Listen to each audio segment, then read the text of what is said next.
Hey, jingity jing, it's Dominic the donkey. Jingity jing, the Italian Christmas donkey. La la la la la la la la la la la la la la la la la da. Santa's got a little friend, his name is Dominic, the cutest little donkey. You never see him kick. When Santa visits his paisans with Dominic, he'll be, because the reindeer cannot climb the hills of Italy. Hey, jingity jing, it's Dominic the donkey. Jingity jing, the Italian Christmas donkey. La la la la la la la la la la la la la la la la da. Jingle bells around his feet and presents on the sled. Hey, look at the Mayor's Derby on top of Dominic's head. A pair of shoes for Louis and a dress for Josephine. The label on the inside says they're made in Brooklyn. Hey, jingity jing, it's Dominic the donkey. Jingity jing, the Italian Christmas donkey. La la la la la la la la la la. La la la la la la la da. Children sing and clap their hands and Dominic starts to dance. They talk Italian to him and he even understands. Kumaras and kumbaras do they dance ad arandel. When Santa the Gola comes to town and brings Ujucharil. Hey, jingity jing, it's Dominic the donkey. Jingity jing, the Italian Christmas donkey. La la la la la la la la la la la la la la la la da. Hey, Dominic, buon Natale.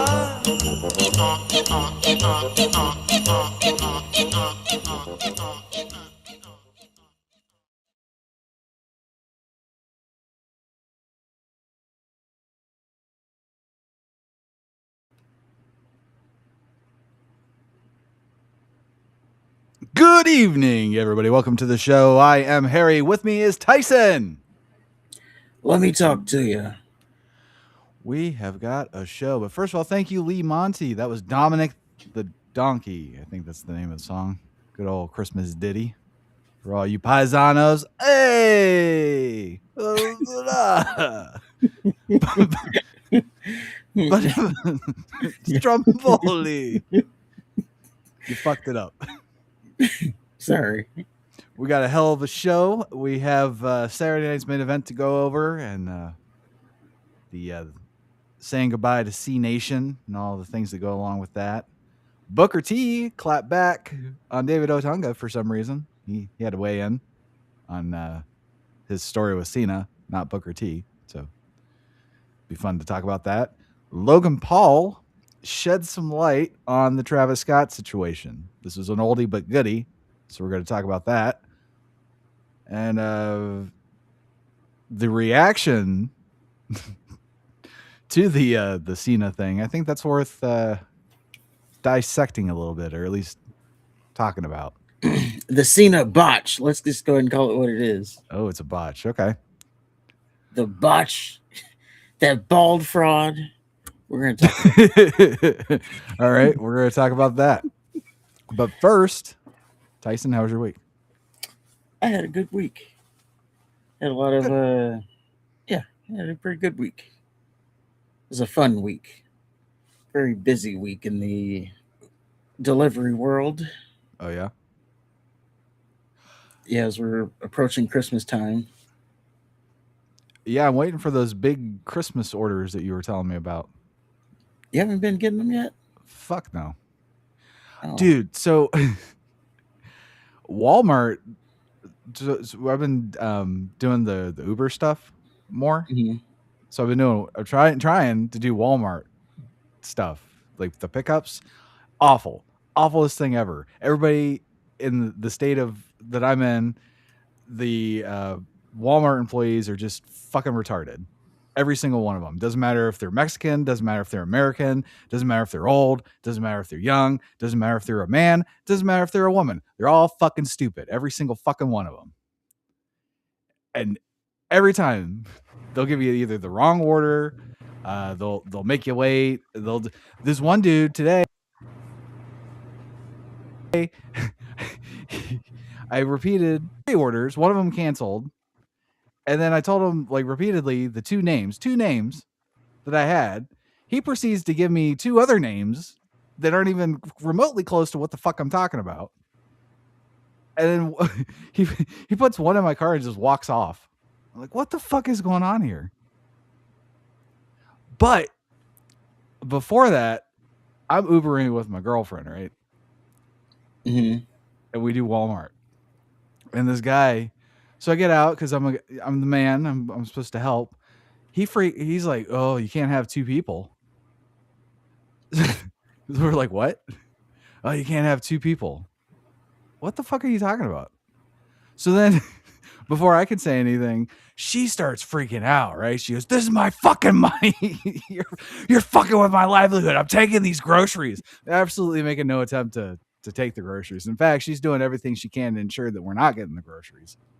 So she starts calling him a piece of shit. And then he's like, well, I'm going to go get my manager. She goes, blah, blah, blah.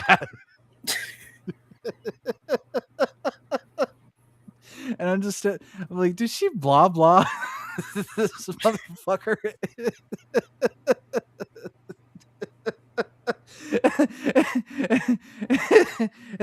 This guy has to go through life being a guy that got blah, blah, too.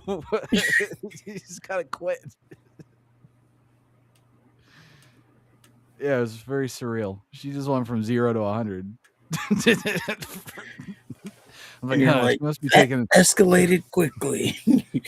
I want to tell no, she's not mad at you. She's just taking something out on me that or she's taking something she's mad at me about on you, I'm sure. That's great though. Well, I had 2 funny little situations. The first one, so I get to the store that I'm going to have to do a shop order.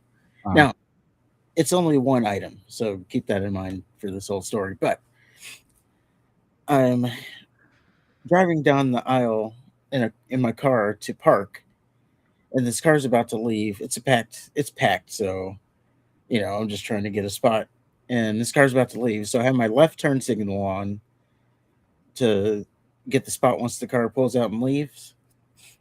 And as the car pulls out, this dick from around the corner in a Tesla, of all things, drives around the corner and just parks right in the spot that I had my signal on to get.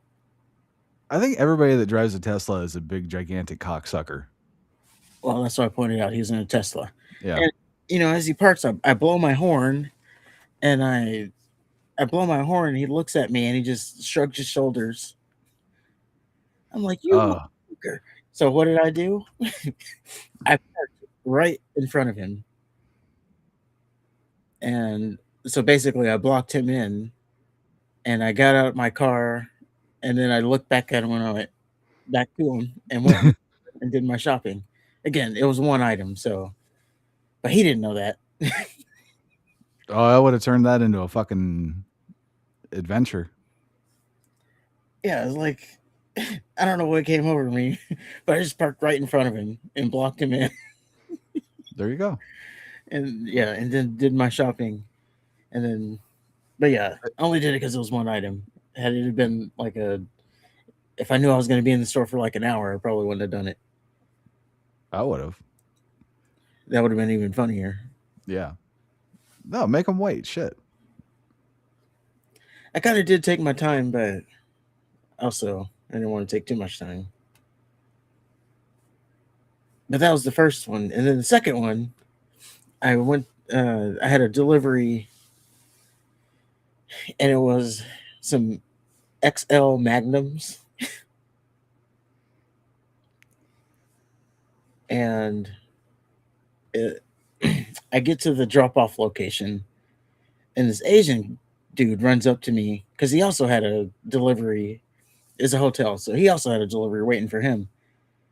And he was like, "Oh, that's mine." I was like, I don't think so."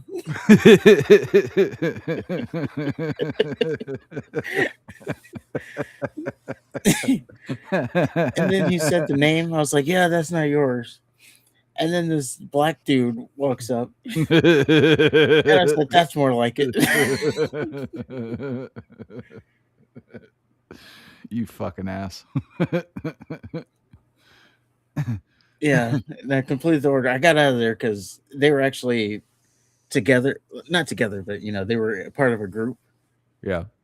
So I got out of there before, because I realized what was going to happen once they were together.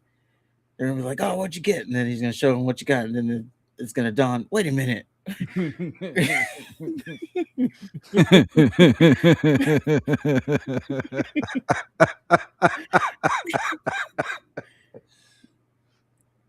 Wait, That'd be worth sticking around to see, if I'm being honest.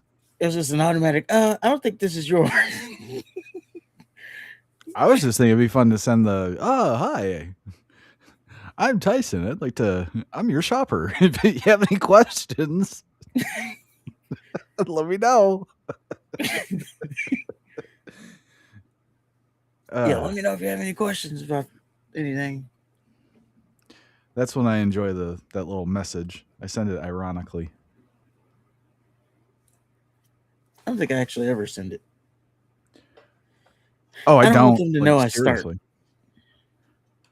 I don't know. They know anyway. They're either fucking watching like a hawk or not paying attention at all, so it doesn't really matter. Yeah. And I hate when they try to send a message while you're shopping, like, "Oh, it wouldn't let me swap out this item. Or it wouldn't let me add this item. Can you still get it?" I mean, I could try, but these these apps, they put a limit on like how much over you can go. So it may or may not let me get it.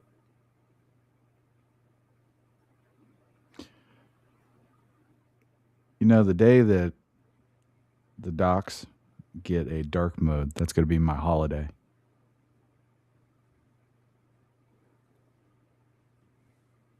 You can use your phone setting, I think, maybe. I don't know. Yeah, but then I have to look at that phone. That's too small. Can't read that. Might as well be in Chinese.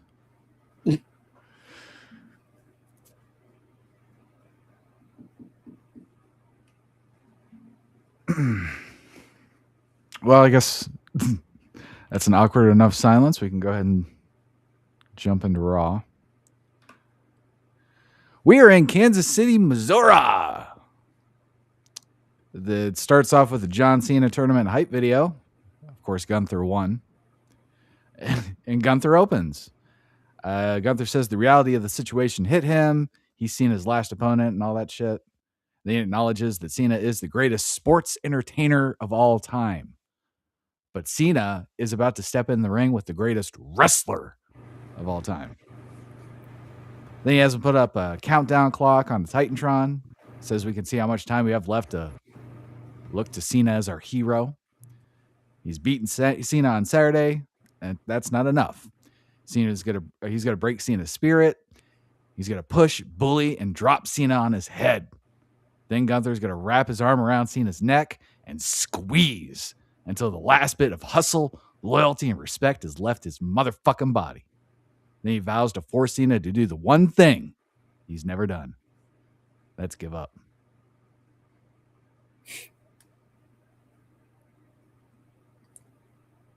Good segment. I guess it would have been nice if, Cena was there so they could, build up a match. Well, he only had so many dates left, and he was out of them. He only had one more appearance left, and that was Saturday night. Well, he signed up to be the ambassador. He could have ambassadored his fucking match. Well, if you listen to Cena, he actually tried to do 200 dates for his retirement. So basically, be there every week. And Yeah. WWE's like, nah, we only need you for 30. We're good. So it's not even his fault if you No. listen to him. I don't blame him. I mean, no, I don't blame him at all for his shitty farewell tour. I mean, he picked the opponents and stuff, or I'm sure he had a hand in that. But as far as like the build and the how you got to the opponents, I put that all on Triple H.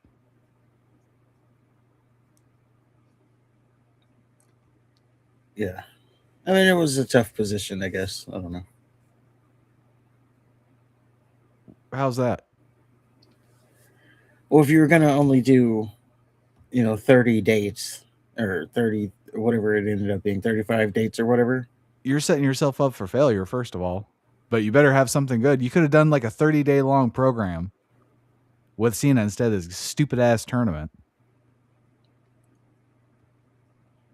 How much more meaningful if Gunther and Cena were in like a month-long feud? Not even like they don't even have to wrestle, just like a month-long build-up, just like UFC. So now you're taking away from the 2 matches with Dom. You're taking away the, what they count the AJ Styles match. The 2 matches that we'll forget about. Like, there's not a single fucking match that Cena had that's going to be looked at as a classic, as a memorable moment. Maybe the Cody thing when he turned face, but that's just his public admission that his fucking heel run was a failure. So I mean, no, I would scrap all that. Fair enough.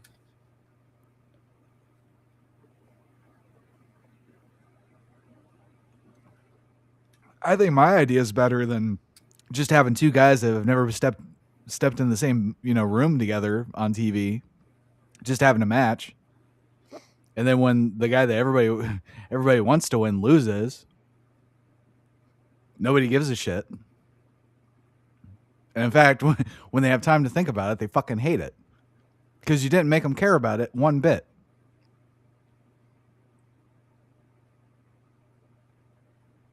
Well, we'll get more about that later. Okay.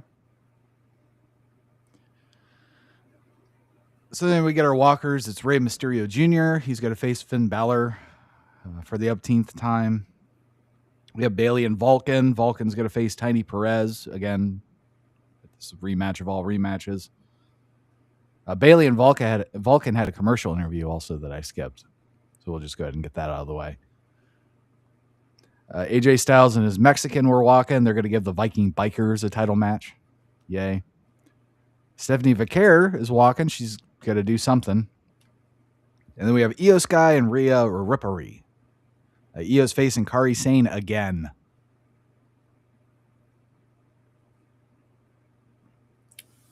There you go. So after recapping all the bullshit with the women, Io Sky beat Kairi Sane somehow. Kabuki Warriors look stupid again.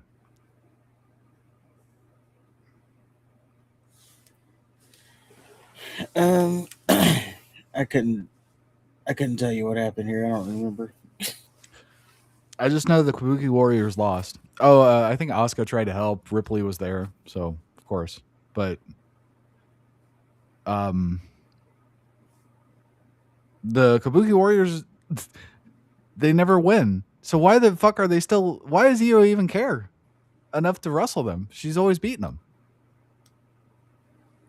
Well, they got to get even after going to war. But they're already like 0-5. They got to. They're not even even on the singles matches. They can't, like, why are they even thinking about the War Games match?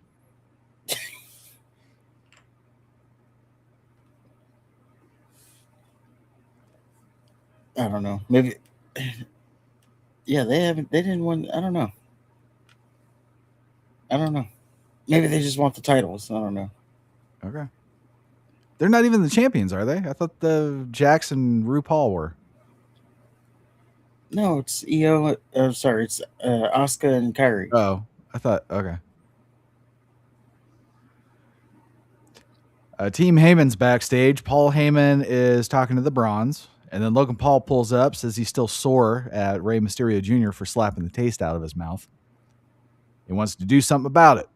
The Bronze are immediately about that life. They stand up. They're going to fuck Rey Mysterio Jr. up. But first, Logan Paul wants to talk to Paul Heyman. Logan Paul says that the Rey Mysterio situation is getting handled tonight. The Bronze, who were literally just about to do that, but Logan Paul had to pull Heyman aside to repeat what was already established. He stopped the action to repeat the talking part. So Heyman says, you'll get Mysterio, but this time you'll have backup, referring to the Bronze. Even though they could be beating Ray's ass right now. I don't know what the fuck we're doing. Logan Paul says he wants the Bronze to know that he's their backup too. And Heyman's just tickled pink at this and decides to give Logan Paul his brass knucks back, just in case.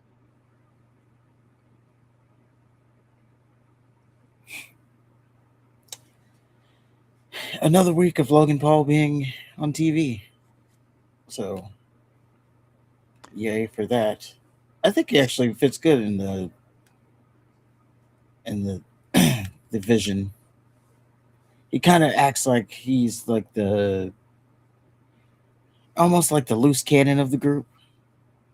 I don't know. It just feels like or the Bronze. It feels like I don't know. They're he's the outsider of the group, but he's with them. Like, it just feels like at any moment they're just going to turn on. It's interesting seeing him be the lackey. Yeah, but he plays it good. Oh, yeah. I'm not offended at all. In fact, he's probably... Him and Heyman, their little dynamic is probably the best part of the whole thing. Yeah. We have Rey Mysterio Jr. versus Finn Balor. Logan Paul attacks Mysterio during his entrance. Rey fought back, of course. Then the hooded figure came back, so he curb stomped Rey and ran away.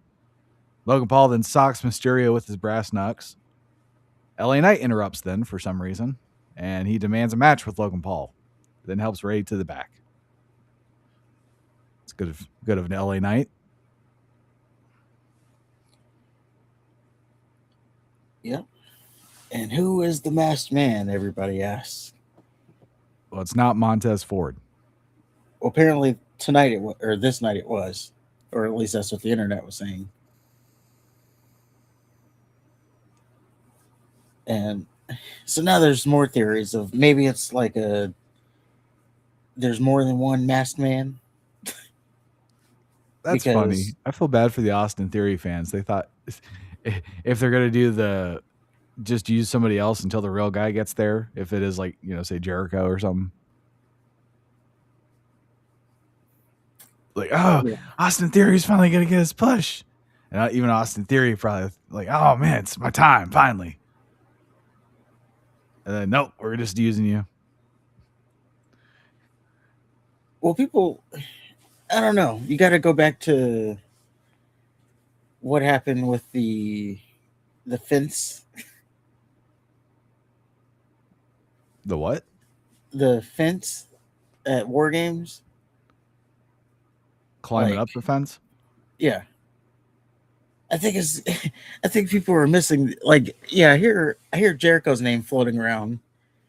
Oh, it could be Jericho. But you got to go back to the fence thing. He's not jumping out the fence like it. This person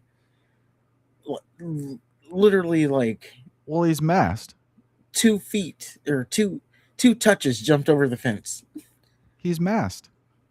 But Jericho can't do that. Jericho can't, but the masked figure can.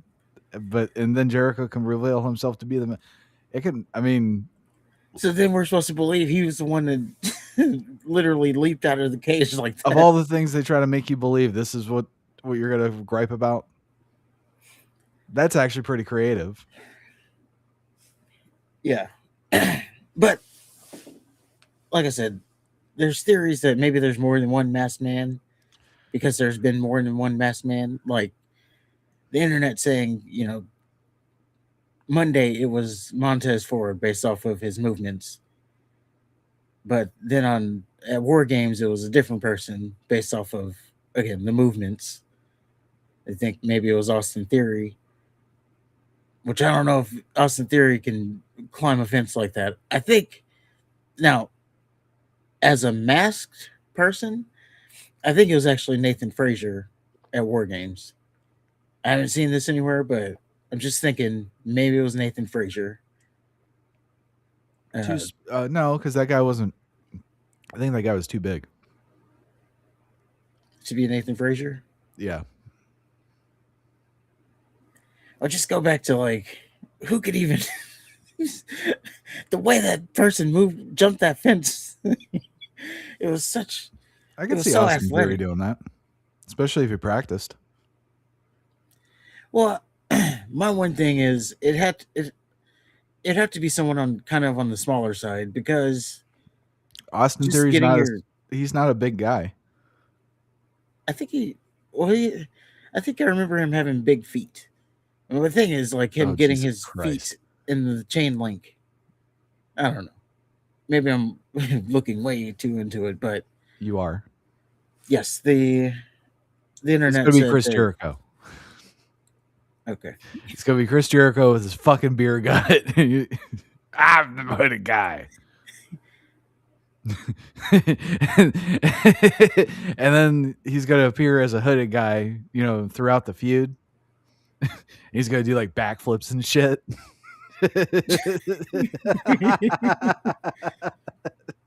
He's gonna come front flip over the ropes, do a curve stomp, backflip back over the ropes, and then jog to the back. And he's gonna come back through the entrance ramp as Chris Jericho with his beer gut. That was me. Gotcha again. Well, I mean, he doesn't even have. He's in pretty good shape actually, Yeah, I know. I saw but it. Just he's 50. it's gotta be the beer gut though. He's gotta be popping out of the the hooded figure outfit. Well, another little detail that I haven't seen anybody really point out. So this hooded figure seems to only be popping around when Logan Paul is in need. I don't think anybody's caught on to that.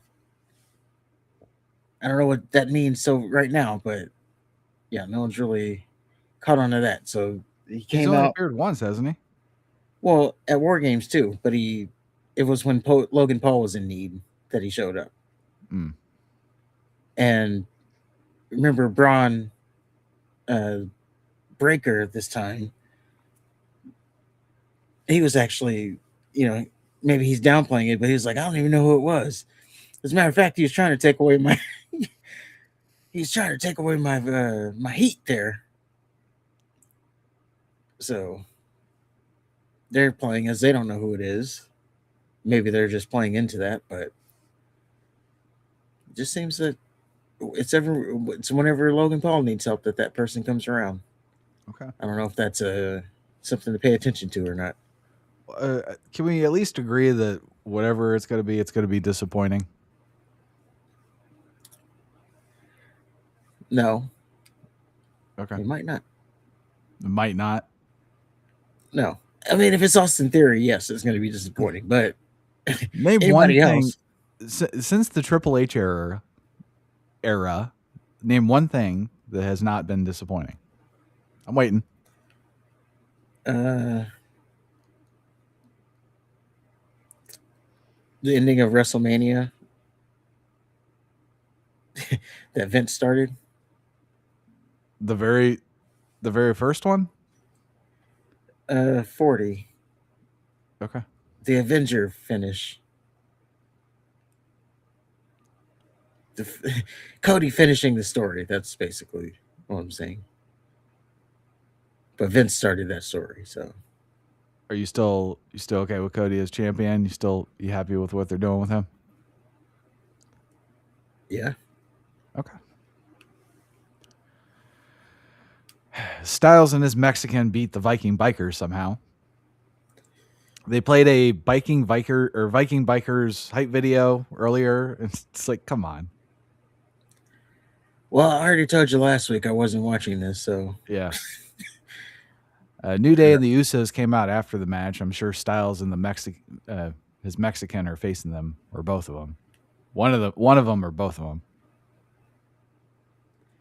I think it's the Usos. you kind of brushed past that there. Big moment here. Jey Uso announced that he is back in the tag team division as the Usos are back. Well, I skipped it and I was committed to that. Oh, no, I skipped the match. I didn't skip the afterwards. Okay, so Yeah, go ahead. I can go ahead. So after the match of whatever happened between Dragon Lee, whatever happened with AJ Lee and the Viking Raiders. By the way, I don't even know where the Viking Raiders were afterwards. But we had, yes, the New Day in the ring. And then all of a sudden, we get Uso! And we get the full Jey Uso experience while these two teams are standing in the ring. So they walk down to the entrance, they yeet, they do their 2 yeet sessions. They get in the ring, they do the yeet session, and then they get the mics. And before they even start talking, again, these two teams are in the ring. And before they start talking, they do the run it back thing, and they run it back. All the while, these teams are waiting in the ring. And then, yeah, they explain that. Well, Jimmy gets on the mic. He explains that we've been taking a lot of L's lately. War Games, L. Saturday night main event, L. Jey Uso losing the world title, L. Jey Uso losing the John Cena last time is now tournament, L. So, it got to a point where I got on the phone and said, "What we doing, cuz?" Oos. So back in the tag team division they go. And the Jey Uso experiment is finally over. Yes, so they have killed the Jey Uso experience. He is back in the tag team division, whatever that division is. And I'm sure Rikishi will have some stuff to say about that. So get ready for that. Because he's usually a week behind. So whenever he does the show this week, I'm sure he's going to have some stuff to say. Well, we'll be here for it. He already had some stuff to say, and we didn't make it. It didn't make it into the stories, but he has some stuff to say about Solo losing to Gunther. So get ready for get some Jey Uso heat coming. But at least he's standing up for Solo this time. You'd think it'd only be Jay, but no, he's standing up for Solo this time. Well, Stephanie Vaquera came out to the ring to use some broken English, and then the Bella came out to run her mouth, and then No Definition Rodriguez showed up, and she took out the Bella because she somehow thinks she deserves a title shot, and she's probably going to get one for doing nothing. In fact, didn't she already lose to Vaquera? Yeah, she just lost to her. What the fuck is she doing wanting a title? Thus, a rematch. Oh, my God. I just because lost to you, so I deserve to be immediately in the front of the line. It is because they don't have anybody else, because everybody else is muddling around in the tag team division. But it is kind of funny that so here's Vaquera. She's feuding with Nikki Bella, and now apparently she's also now going to be feuding with Raquel Rodriguez. So look forward to not watching that at all. Well, I'm just saying, so you got Vaquera, who is feuding with Rodriguez and Bella. Oh, they have in common there, all of them. And while we're at it, and then on the other side, we got Jade Cargill feuding with B-Fab and Meechin, what they got in common over there. So, it's just kind of funny that Triple H can't beat those allegations. What's he gonna do? He can't put Montez Ford in a feud with Braun Breaker. Yes, he can. No, he can't. Sure, he can. Because Braun Breaker would destroy him. And then make it worse. Yes. They're like, oh, look at that. You can't, I don't know. That's probably a big part of it.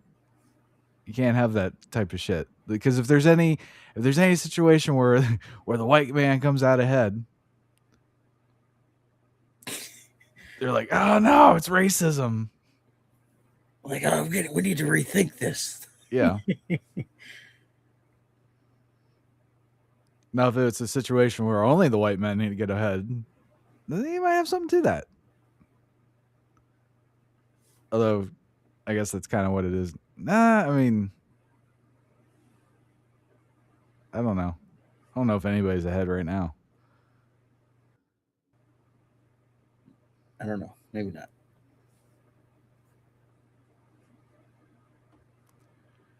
Embry Brothers and Ivy Nile did a commercial interview. She's no longer friends with No Talent Dupree, and I didn't think they were since they joined Gable's little thing. So yeah, they're still heels. It's pretty much the gist of this. Wait, did she say that, or are you saying that?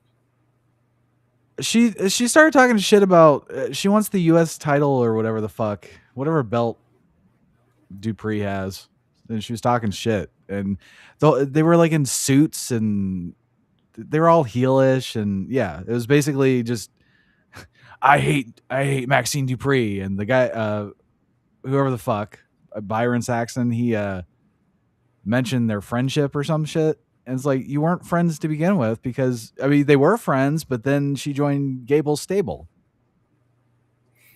So they already established the fact that she hates Dupree. They had a match already. Yeah, they haven't been friends for like a year. That was the whole storyline, was them splitting. So it's like, what the fuck? I know it's a commercial thing, but god damn it, pay attention. Yeah. I don't watch one fucking second of this women bullshit, and I knew that.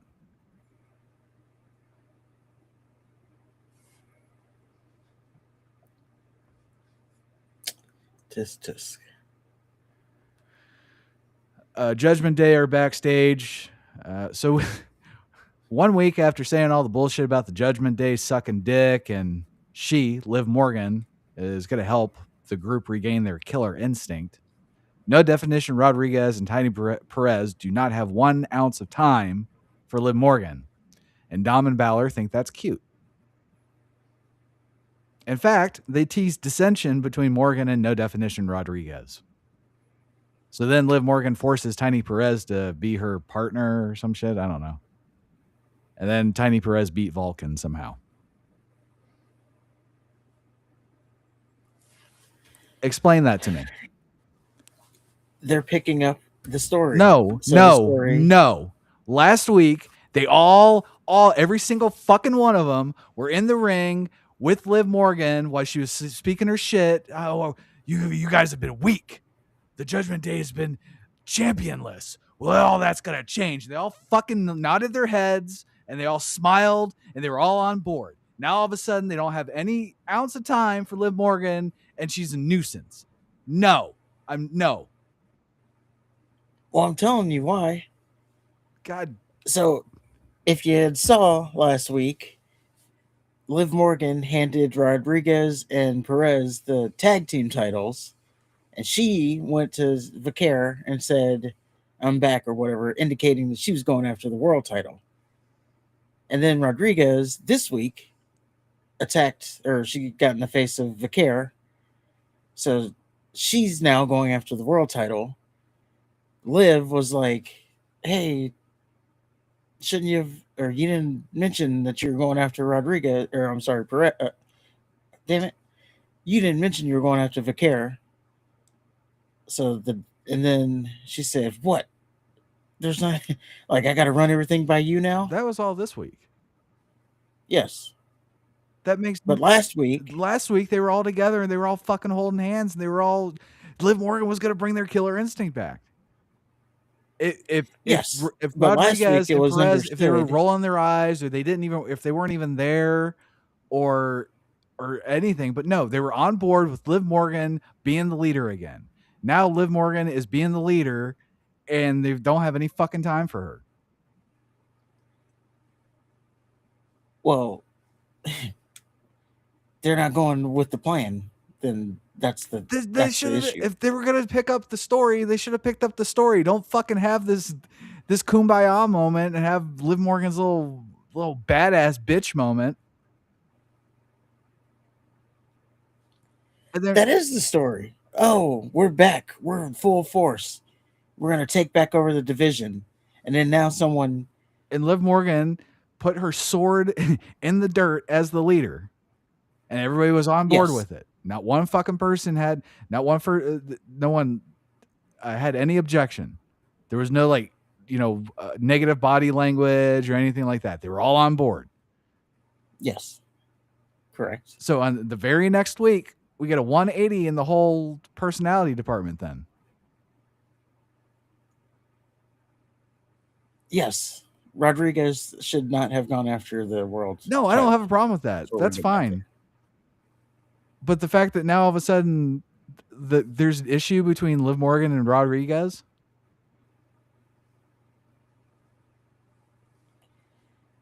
Let's look at it from a different faction. Maybe it'll make sense with a different faction. So let's say we had the NWO and the 3-man NWO at the very beginning, and the idea was to take over WCW, which was the idea. And then let's say Scott Hall says, I'm going after the world title. And Hulk Hogan, who wasn't necessarily the leader, it's like, the world title is kind of my thing. That's what they're doing right there. Hulk Hogan was the leader of the NWO from the beginning. He was no, he wasn't. Yes, he was. No, he wasn't. Yes, sir, he was. He was the third man. Third man. Yeah, and then he became the leader. Man. He was automatically the leader. He was a world champion. He's fucking Hulk Hogan. How are you not? He's the one that joined the group. How are you going to join? Because he's Hulk Hogan. Leader? Scott Hall was. Oh no, Kevin Nash. I would say Kevin Nash was the leader. There wasn't really a leader. They were just the outsiders. They were just taking over. Mm-hmm. And then Hulk Hogan showed up and he put some structure into that group. He fixed things real quick. Yeah. I mean, he did let Virgil in, but yeah. I don't know. It just doesn't make sense to me. I don't care ultimately, but whatever. No Talent Dupree had another snuff film. So she's a complete badass now. So last week I got it wrong. She was tapping out other people. I think this one was more on the nose because it was a little bit more subtle last week. The people that she was tapping out, and then Natty put her in her place. So this week, Dupree's a total badass, and then Natty tests her again, but then she ends up tapping. So it only took No Talent Dupree 1 week to become the master. Yes. But I do want to give. Is it because it's Natty and she actually sucks? Well, I want to give WWE credit in the sense that they killed this Natty character before it got started. Like they put her in her place before it got started, because like we talked about last week, it was going to get to a point where Natty couldn't get on TV and lose, right? Because they've built her up as such a final boss kind of character, but they killed that this week, so we're back to. Well, then how? I guess it was the whole story was about Maxine being a badass now. But how is she a badass if she just it only took her a week to beat the person teaching her. She's learning that fast. Okay. I just think it's because Natty sucks. I was actually rooting for Natty in that little vignette thing. I was like, wow, like What a redemption arc was, for Natalia. Well, there's a moment where Maxine got her in the ankle lock with the leg grapevine, and Natty powered out of it, and she was going to put her in the sharpshooter from that position. Like, she started standing up, and then she gets the sharpshooter. I'm like, yeah, yeah. And then, she gets re-overpowered and put back in the ankle lock and taps out. I was like, wow, I was more into that match, that women's match, than a lot of, like 90% of the women matches on TV right now. Are you looking forward to that No Talent Dupree Jade Cargill match? Monster versus monster? No. Okay. I think more so Lash Legend versus Jade Cargill's a brewing. Yeah. No, Maxine's just going to become the female Gunther, apparently. And she's just going to be the ring get out owl.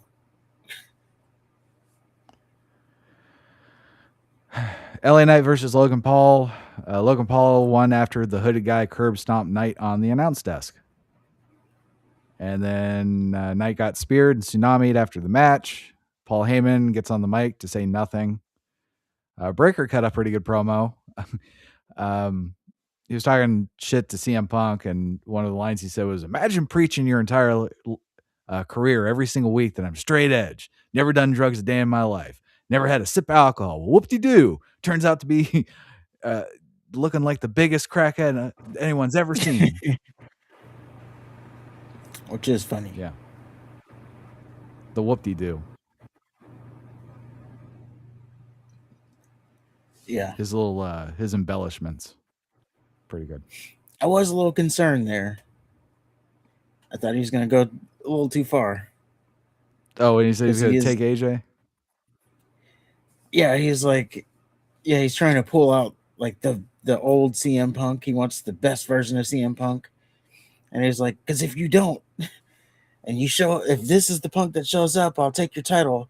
Hell, I might even take your wife. But I thought he was going to go after, I thought he was going to mention Larry. Oh. But yeah, you can even tell, like, even Paul's like, oh, well, calm down now. So I guess the story here is that they're gonna. I don't know. He's trying to pull out the best CM Punk. He's gonna bite off more than he can chew. Oh man, imagine if he would have said, and when little Larry looks up at you from where he ultimately went.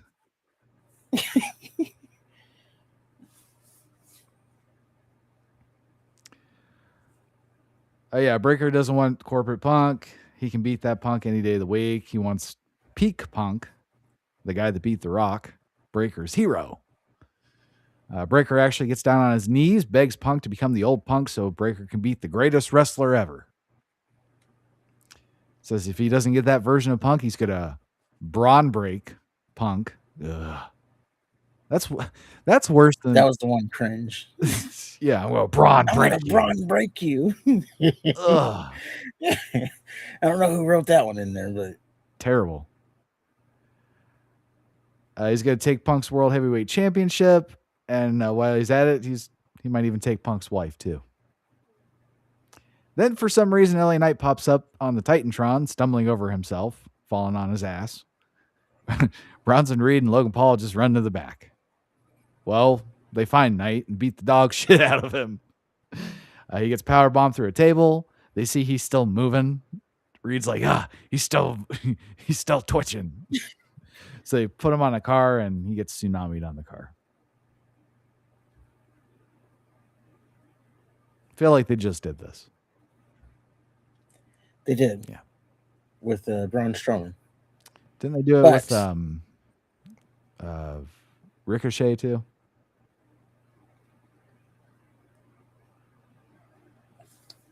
Oh. I guess so. I don't know if that was Braun Breaker or Bronson Reed. It was Breaker. Okay. I guess that doesn't count. But yes, they. So that led to a big thing about whether or not LA Knight is buried. The final. This was like the final humiliation ritual for LA Knight. I also read that this is part of a. They're confused at the reaction because they're like, "Well, this is just part of the story." Yes, So I guess we'll see. It's not doing LA Knight any favors to continuously get his ass whooped.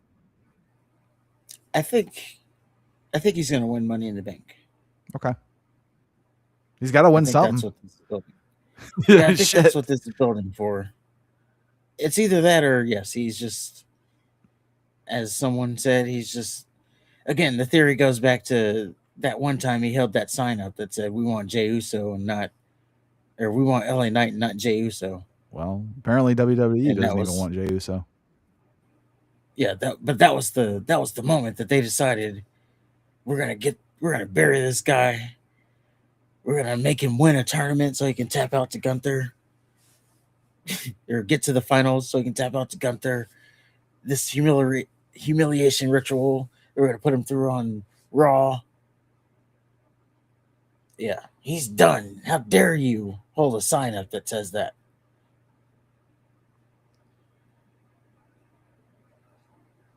Yeah, he's got to win. He's got to either win the title or Money in the Bank, and then win the yeah. He's got to win the title. But even when he wins the title, it's not going to mean anything. He's just going to have the fucking title until he loses. Of course. But I don't know. Maybe it's just the hopeful thinking in me that it's not just, yeah, he's just getting buried.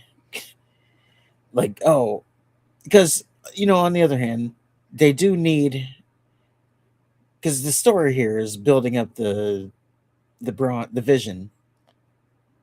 So if you're going to do that, you do need to have someone that's going to lose to the vision. You can't have Punk because he's the champion. Yeah. You can't have Jey Uso because now he's in the tag team division. So, like, yes, you only have like LA Knight and apparently Rey Mysterio as the only baby faces that can be around to put them over. What a as of right now. Yeah. I mean, no disrespect to Rey Mysterio, but if that's like your number 2 baby face. Well, that's me saying that. That's not. I didn't get that anywhere. No, you're right though. But yeah, I'm just saying, like, as far as, because yeah, you need, if you're building up this group, you do need someone that they can beat. So those are like your two. Yeah, I don't know anybody else that can really be in that position that would actually help get that group over. Like, if they're beating, yeah, they don't really have top baby faces outside of Punk and Jey Uso, and they can't do it right now because they're tied up otherwise. So yeah, LA Knight's just like the only person left over that can do that. Well, we'll just have to see what they do with him. But that was Raw.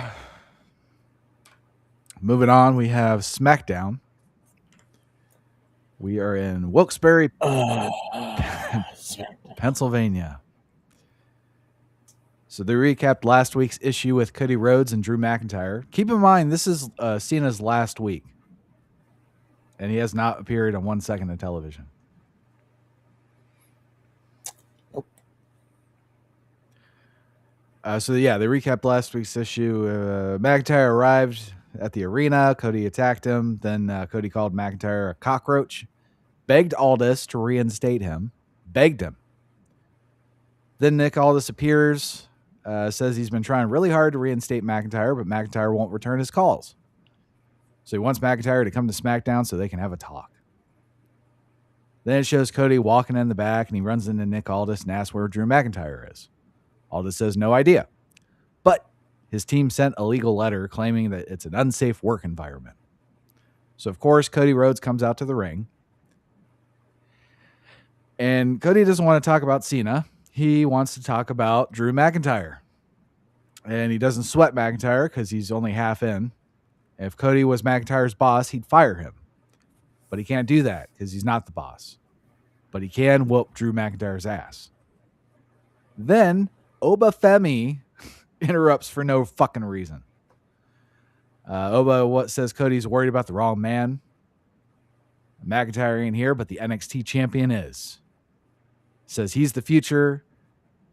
Or says the future is now. Cody's time is up, and Oba's time is now. Oba says the Cena line. Cody points that out. He's like, it's cool. We both look up to the same man. But I beat Cena for this title. Then Cody goes to leave. Oba does the hold him back. Then they both hold up their titles like the NXT title is an equal. Now, we just saw a video before all this bullshit of Cody begging Nick Aldis to reinstate Drew McIntyre. Now he wants him fired.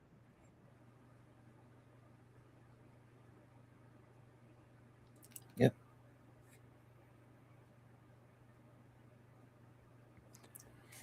But in more important news, this was a good showing for Oba Femi. I guess. He just came out. He There's didn't no s- fucking reason for him to be out there. He wasn't even... He just showed What up. do you mean there's no reason? He's about to face... Yeah, but Cody he wasn't Rhodes. being talked about. They're not rivals. That was the point.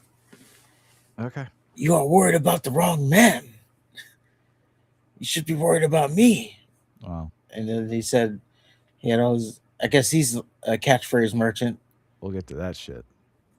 He's the bringer of war, the ruler, the mountain you cannot climb. So, but again, he didn't mess up in it. Like, it didn't feel like it was too big of a moment for him. Am I saying he's ready? Maybe that's what I'm saying. Okay. Well, then we move on to the Walkers. It's Karrion Black and Zelina. Damian Priest and Rhea Ripley. They're having the stupid intergender match. I wonder if Io was at home crying. Like, oh, Io or Rhea. Who's going to caress your face? I don't know if she was crying. Maybe she was upset. Yeah. You cheated on me, you bitch. Charlotte and Flair and the other one were walking, as were Nia Jax and RuPaul. The other one's going to wrestle RuPaul. You have Ilya Dragunov. He's headed to the ring to face Ciampa. Axiom offers to help. And then Dragunov says no because of honors. Okay, so they Axiom stop. They're like, hey, DIY is going to start some shit, so we got your back. We're going to kick their teeth down their throat or whatever. And then Ilya is like, thanks, but no thanks. I promise to restore the prestige of this honorable title. Shut the fuck up. God damn it. And of course, he sucks Cena's dick. I hate his promo. I guess that's what I'm getting at. Good job. And he huffs and puffs for no reason. It's not like he came in from a jog. He's walking calmly and he's huffing. How do you just huff and puff in normal conversation? Because he's trying to be so intense. God damn it. And he needs a haircut.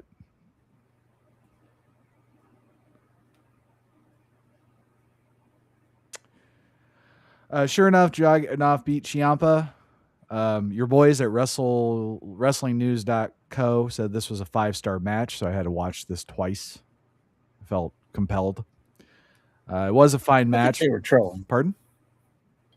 I said, I think that was a bit of a troll job. Yeah. It was a fine match. I mean, I didn't. Mm-hmm. No, go ahead. I was going to say, I didn't watch the match, obviously, but No. I think it was a troll job given that there was so much talk about what a 5-star match is this week in the Twitterverse. Fair. It was a fine match, but definitely not 5 stars. I liked how Ciampa went after Dragunov's surgically repaired knee. I didn't like how Dragunov didn't adapt his offense. You know, we keep talking about how, you know, your shit's hurting, but you're going to just keep doing your offense with the hurt shit. Like it'd be one thing like if he did like one Hail Mary move that like a desperation missile drop kick that won the match. But this motherfucker, he was throwing knees with his injured knee after his knee was injured. It just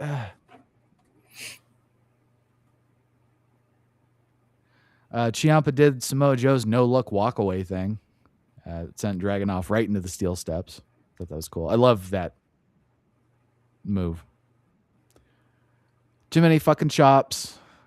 Gargano and Purple Bits tried to help Ciampa win, which automatically disqualifies it from being 5 stars.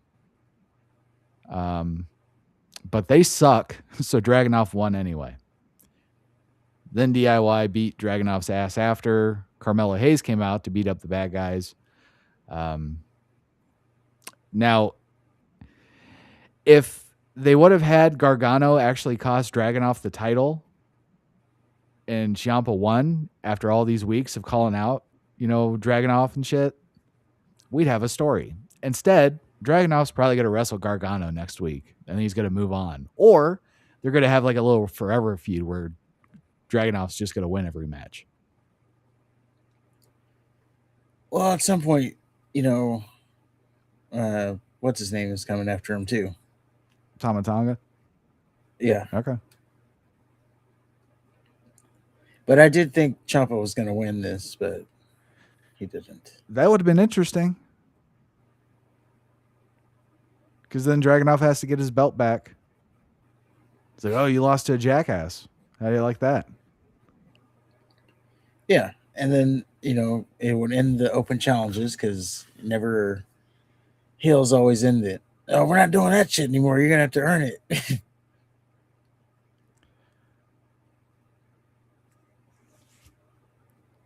Well, then we have a Javon Evans interview at the back. He said some dumb shit. Miz interrupted to say some equally dumb shit.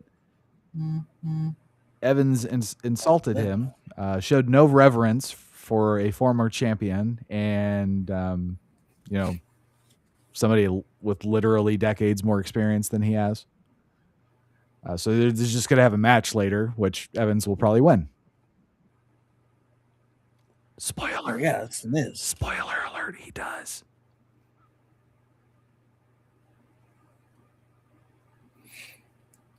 Yes. So just is he on the roster? Did he get called up? No. Okay, so he's still a rookie in NXT. He's being approached by a former champ. I know it's the Miz, but fuck it. It's still a former champion. He's still got more accolades on, you know, in 1 month than Javon Evans has in his entire career at this point. Yeah. And Evans doesn't bat an eyelash. He's all ready to go.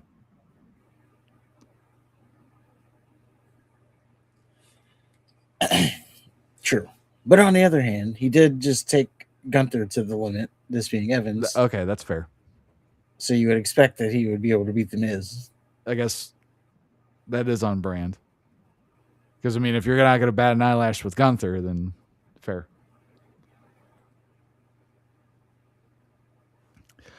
Okay, so the Wyatt Sucks come out. Bray Dallas tried to cut a promo on Solo Sikoa, sounding like Bray Wyatt. He sucks at it.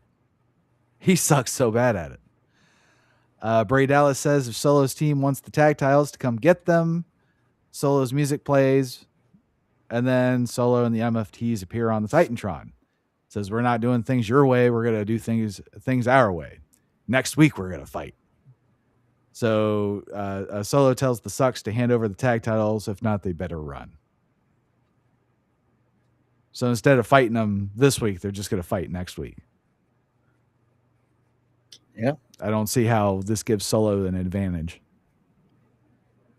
Because he He gets to pick the time, But I guess. but the sucks are going to be just as ready. They're going to be just as ready next week as they are this week. Yeah. I was waiting for them to attack him from behind. Especially when he's like, run. That would have been a perfect opportunity for them to just attack because they were all like, on the ropes and shit. Yeah. Nope.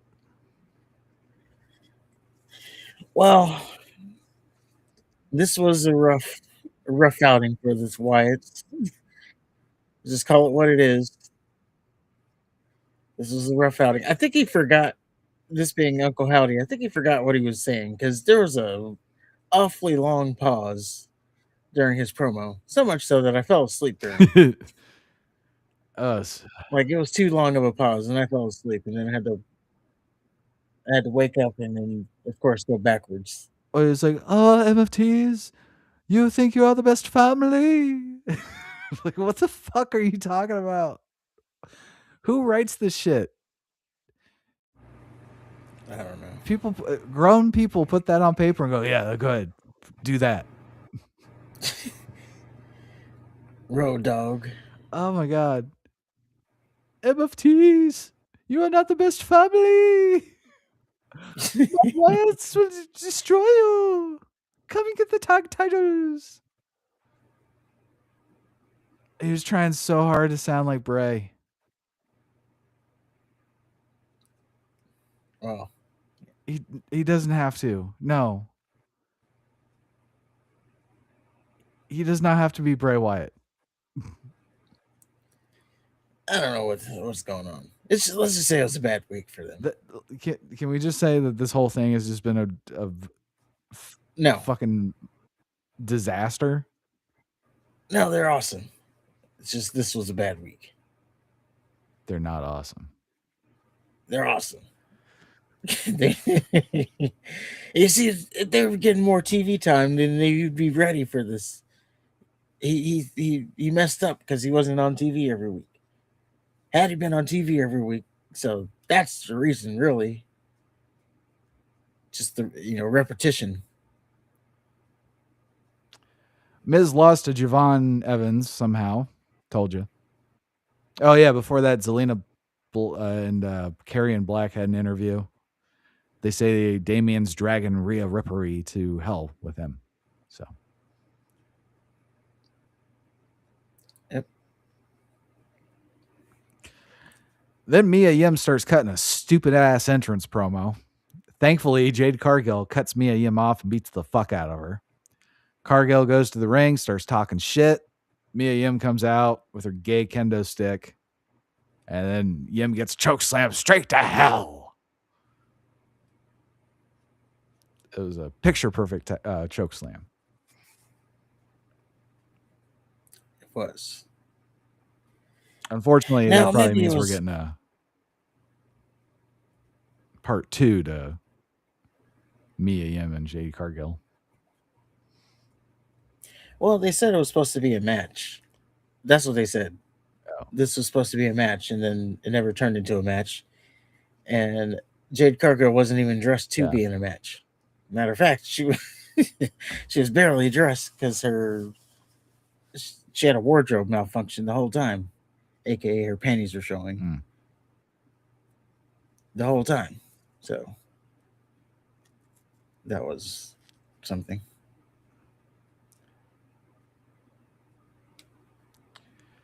Well, the main event, Rhea Ripley and Damian Priest versus Karrion Black and Zelina. Of course, Priest and Ripley won. So can Black do something else now? Hopefully. Well, he said he was on to something else. I forgot how boring Priest is.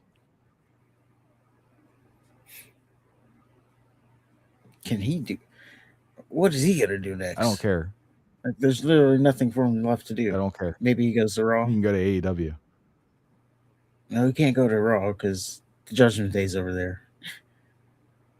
I don't know. Stupid. All rise. I did like his entrance.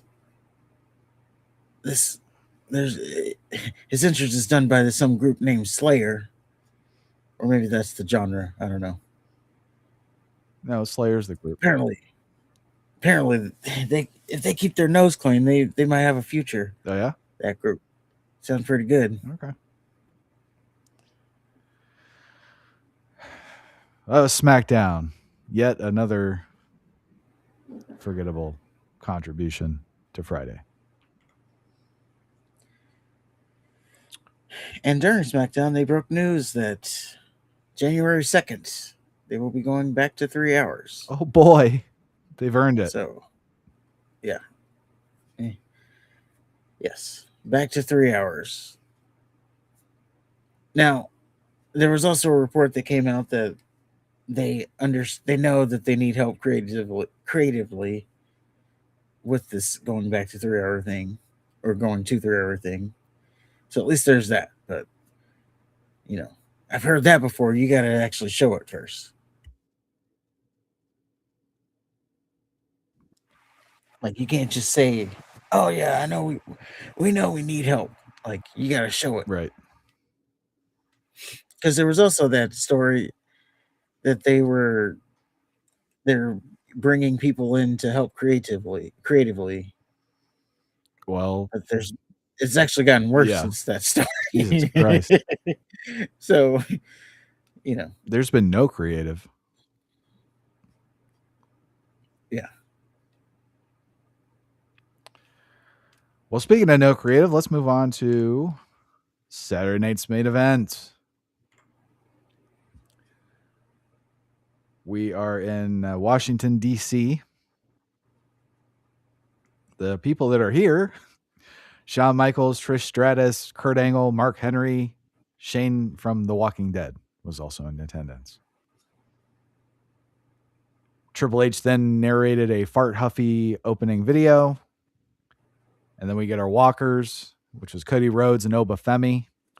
They have the girls, the arbitrary tag match competitors, and then Gunther.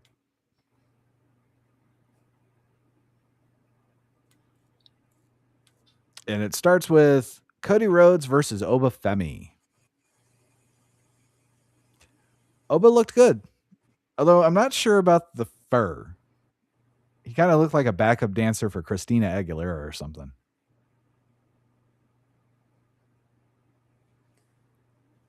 He is a Marvel fan. I know that. Okay. I just know it's weird. It gave me Umbaku vibes. Okay. So Cody not only had a competitive match with the rookie in developmental, he got his ass kicked. Drew McIntyre hit the ring all of a sudden, so he got made a fool of. He got a Cody cutter and a choke slam. Crowd wanted Oba and Cody to keep going, and then Cody just awkwardly raised Oba's hand instead, like a pussy. What a waste of time this match was. I see what they did, and why they did it. You didn't want to beat Oba. You don't want and obviously you don't want the NXT champion to get beat by the top guy in the entire company. Couldn't have that. Yes. Okay. They didn't want that. And yes, and obviously he wasn't going to beat Cody. So, yes, a finish as such was like the only creative way out of it. It just felt very abrupt. Not pick the match. Like there's no build up, there's no suspense. Like McIntyre just came out of nowhere. He did. And then he got his ass kicked. So that's good, I guess. Not for McIntyre.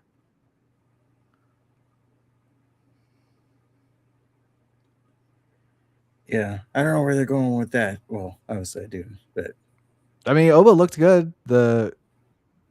I like they're clearly making him a monster. I like when he stopped. You know how Cody does the gold dust uppercut from his back? Yeah. I like when the first time he did it, Oba stopped him and just grabbed his throat like the Undertaker. Yeah, it's a good little showing for him. But yeah, I don't know. I wouldn't have had this fucking match if you're not gonna have anybody win. You're just gonna have this abrupt ass finish where the guy doing the fucking over just gets immediately stomped after. He doesn't stand tall. Yeah, but again, I see what they were doing. They're just, it was basically, yes, a showcase for Obafemi to let you know that this guy's coming and he's the future. And again, I said it. I've been saying it. You know, people want to call Triple H, you know, the R word, racist. And if he messes Oba up, then I have to I have to be on board with it. Fair enough. Well, I mean, he messed Gunther up. He can mess anybody up. Did he? The Gunther that Vince McMahon's Gunther versus Triple H's Gunther is a completely different guy. Fair enough. Bailey lost to the developmental rookie she faced somehow. And then they awkwardly all paid tribute to Cena. She lost via a soul snatcher, which is a Soul Ruka's move. Mm. And again, you can tell, I don't know, you can tell that Soul Ruka's also the way you would, if you listen to Michael Cole when she did her move. I didn't, actually. Of course. He tried to sell it like it was the best thing he's ever seen in wrestling ever. So, yes, they are seemingly high on her, and she's the next wave of talent coming. Even higher than Stephanie Vaquer? Maybe. Wow. No. She'll be a top draw, but I don't think she'll be that high. I mean, Stephanie, even by her own word, she's won 4 titles in her first year, so yeah. They're really high on her. Well, then we had some filler. Wrestlers thanked Cena. Then Cole thanked past commentators that called Cena matches. And then Stephanie McMahon said some things about Cena. Then Styles and his Mexican won their tag match somehow.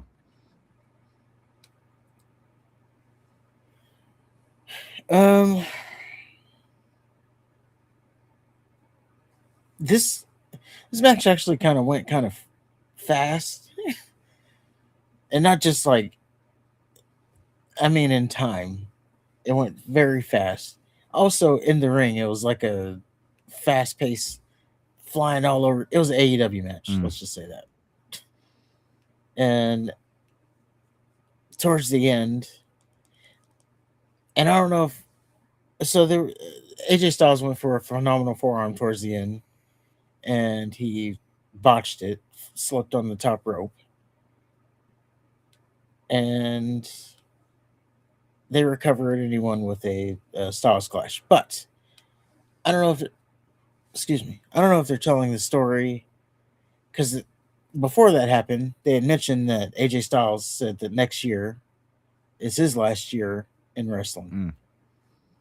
So I don't know if they're trying to, and maybe they turn it into a story, but I don't know if they're trying to tell a story that AJ Styles was in the ring with all these young kids, and then he botched his move, and now he's going to doubt himself, like, I don't got it anymore, and then that's the story arc for his retirement, is thinking that he doesn't got it anymore.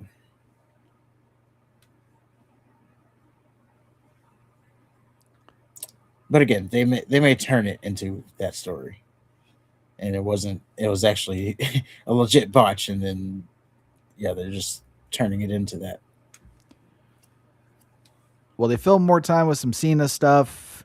Stephanie McMahon then says some more shit about Cena. Miz interrupts her. Miz is in the ring throwing a fit. He's still pissed off. He's still pissed off at being left out of the Cena match, or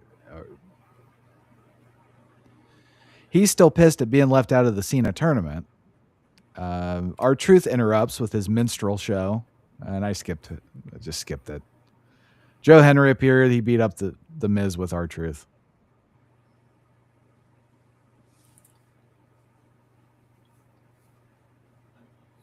They told the story that I had mentioned.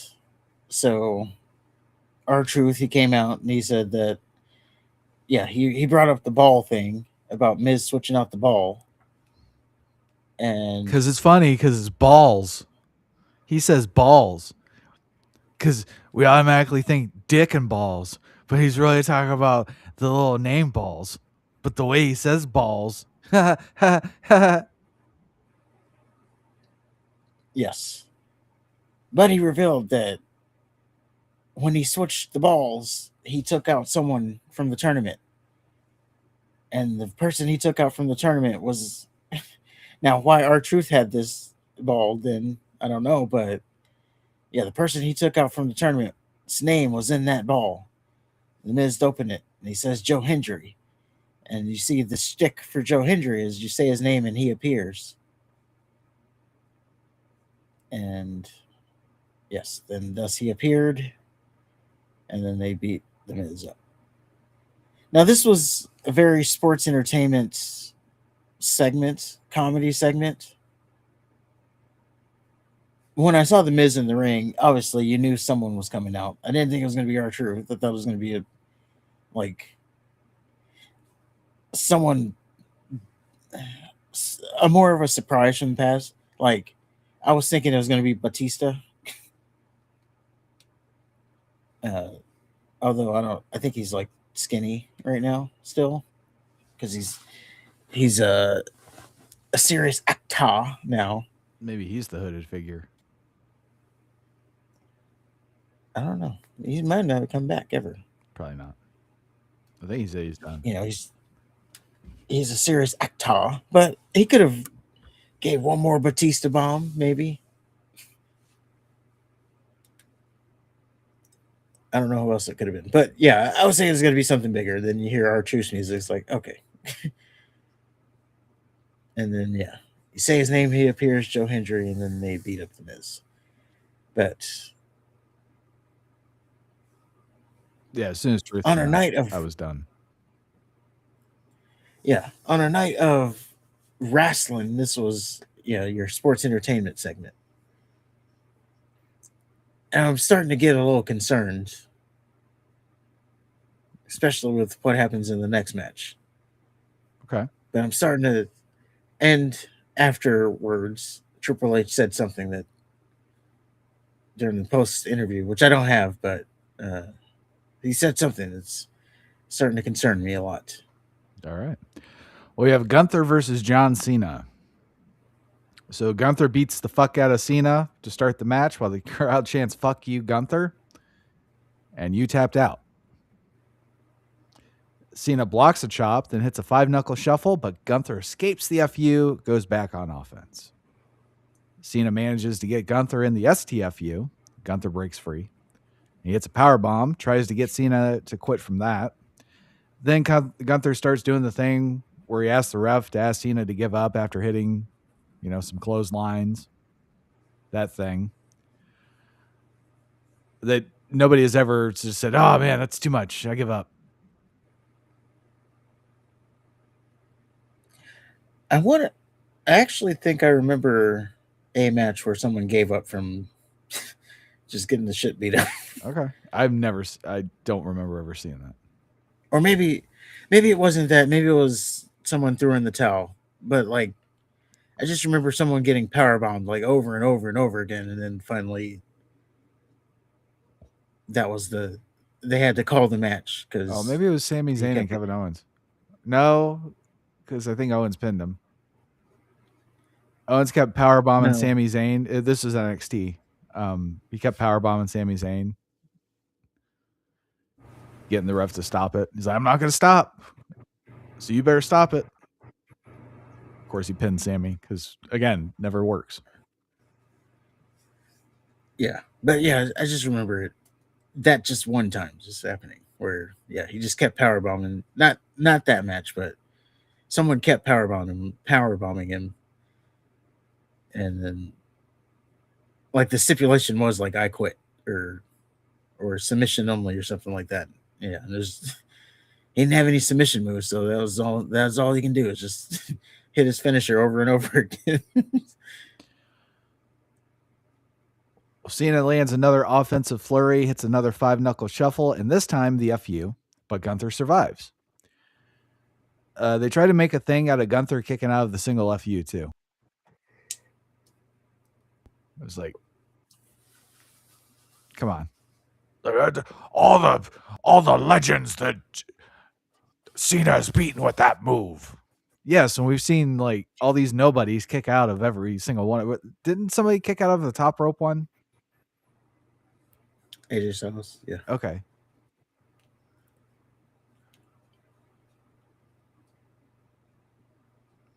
Cena goes for a second FU immediately. Gunther locks in a sleeper hold after escaping.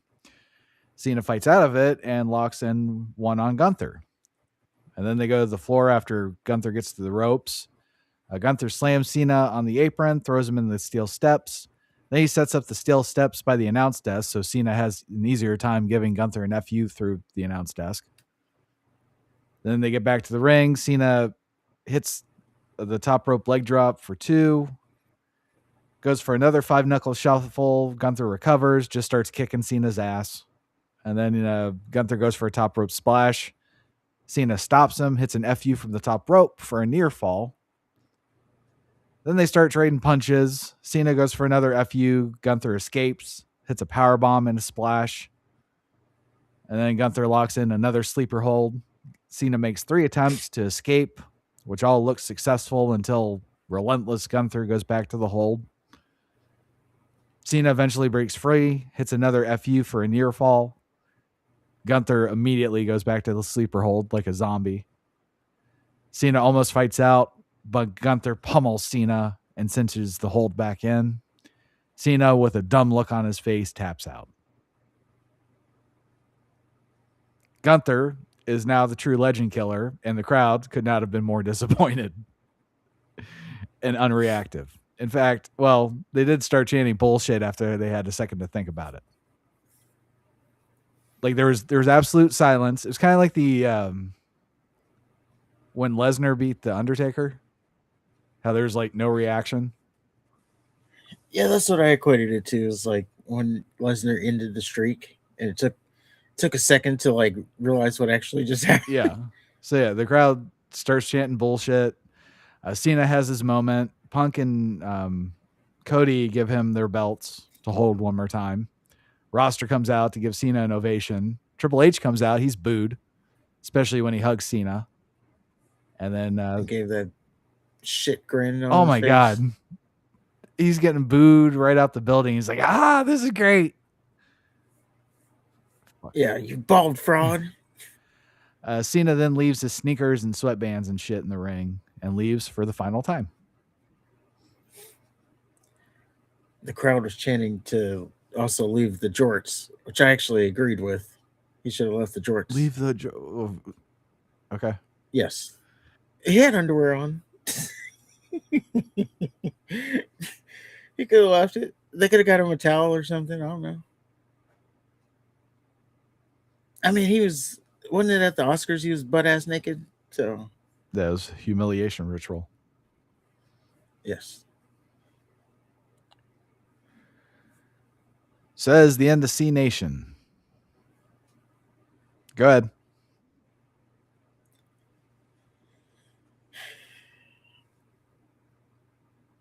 It was not the right decision. It was not the right decision. Now, don't get me wrong. It is not about the fact that Cena lost. We knew he was going to lose. Well, he was expected to lose. Yes, I did hint maybe he doesn't lose because they want to send the crowd home happy. But as they say in wrestling, you go out when you go out, you look up at the lights and put the next guy over or whatever. So yes, it was expected that he was going to lose, but it's the fact that how he lost, tapping out. Mister Never Give Up taps out and gives up, and there's a lot of people trying to make it seem like, oh, I don't know, they're trying to justify that this was a good thing. It is not a good thing. It is the wrong call, and it is okay to say it was the wrong call. Again, what was a good thing? the fact that Cena, the way that Cena lost, Okay. but seemingly they don't have a problem with the tap out part. Gotcha. And then bigger idiots, these same people who are trying to justify it, it's like they're trying to say, oh, it's so poetic that Cena, Mr. Never Gives Up, gave up on the universe or the wrestling universe because he had no more left to give. So he gave up. Oh, that's a great speech. Let's go ahead and go to the children's hospital now and tell all the Make-A-Wish kids, you've gone through 3 rounds of chemotherapy, and you're still not getting better. So it's time to give. Let's go tell those kids that now. Give them the same little story. You fought as hard as you can. No, it's time to give up. I know my whole thing has been about never giving up, but you tried and you didn't make it, so just give up now. Like that's what you that's what you're that's what you're saying here. No, it's Mr. Never Give Up. He shouldn't have given up.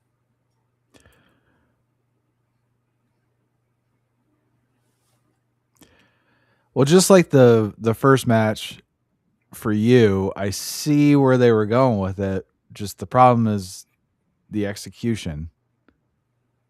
Because if they would have built up, well, for one, they didn't have Cena and Gunther interact at all. So they went in this match cold as a fucking cucumber. True.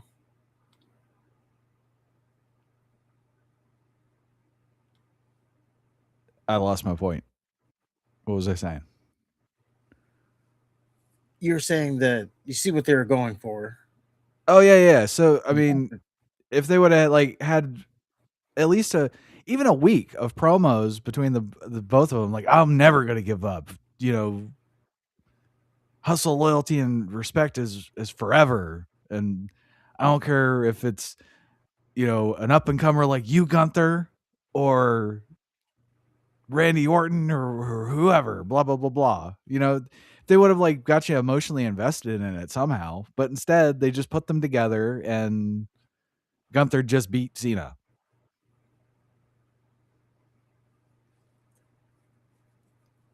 Tapped him out. Yeah, I mean, it doesn't really mean anything. Yeah, Gunther beat Cena, but he has a win over Cena under his belt, but so does Austin Theory and Solo Sikoa, and I mean, that's not the benchmark that it could have been. Well, again, it's not that he beat Cena; it's how he beat Cena. I don't have. Which is funny because that's what he said. I don't have a problem with that if they would have built a proper story around that. So you agree it was not the right call? I don't think it's the wrong call to have him tap. I don't have a problem with Gunther saying that I'm going to make you tap, and he makes him tap. I just wish they would have got you emotionally invested into the whys of instead of just having these two strangers get together for a 30-minute match, and then Gunther just taps him out, and there's no suspense, there's no story to it, there's no psychology. He just tapped him out.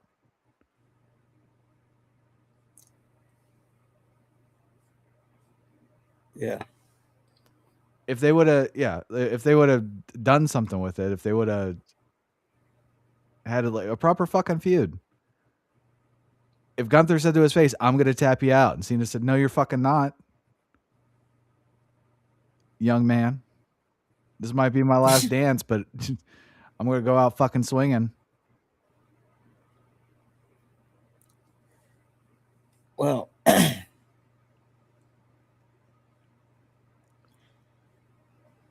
or if they if they tussle and Cena gets Gunther in the STFU and Gunther taps, like, "Oh, you got Gunther to tap," and that fucks it. You know, Gunther's walking to the back all fucked up. What's going on? well, what I thought was going to happen, I would have never guessed a tap out finish. One, what I was going to, my prediction was Gunther wins, but by pinfall. And I was going to say that the story of the match was, yes, that he tries to hold his end of the bargain, that he's going to make Cena tap out. And he can't get Cena to tap out. He tries everything. Cena doesn't tap out. And, and then at the very end, to make sure he still has the notch on his belt, he then just pins Cena as opposed to tapping him out. Or, I think it'd have been a cliche, but the other option would have been a pass out finish. But they just did that with Goldberg, I believe. Yeah, Goldberg ain't tapping. Yeah. So, I mean, ultimately, yes, Cena did the right thing, but in losing. But yeah, I just have the problem with how he lost. I don't have a problem with how he lost. I just have a problem with how they got to how he lost.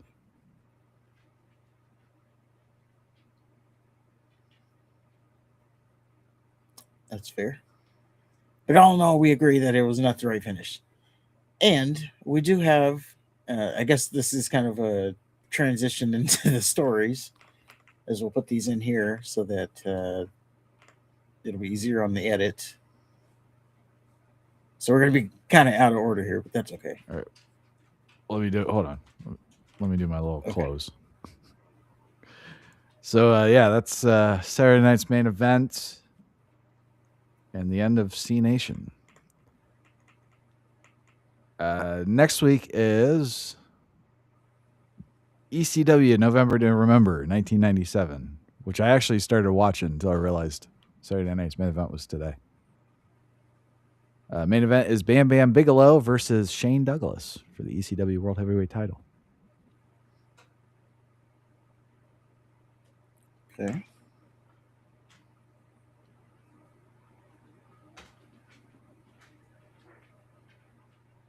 That's all I got.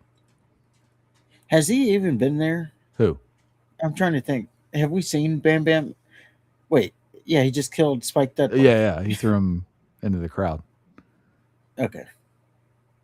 I was like, has he even been in ECW? But okay, yeah. So yeah, there we go.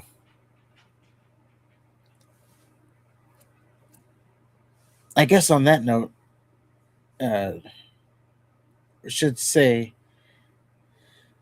so that's the end of the calendar year for everything. So are we taking off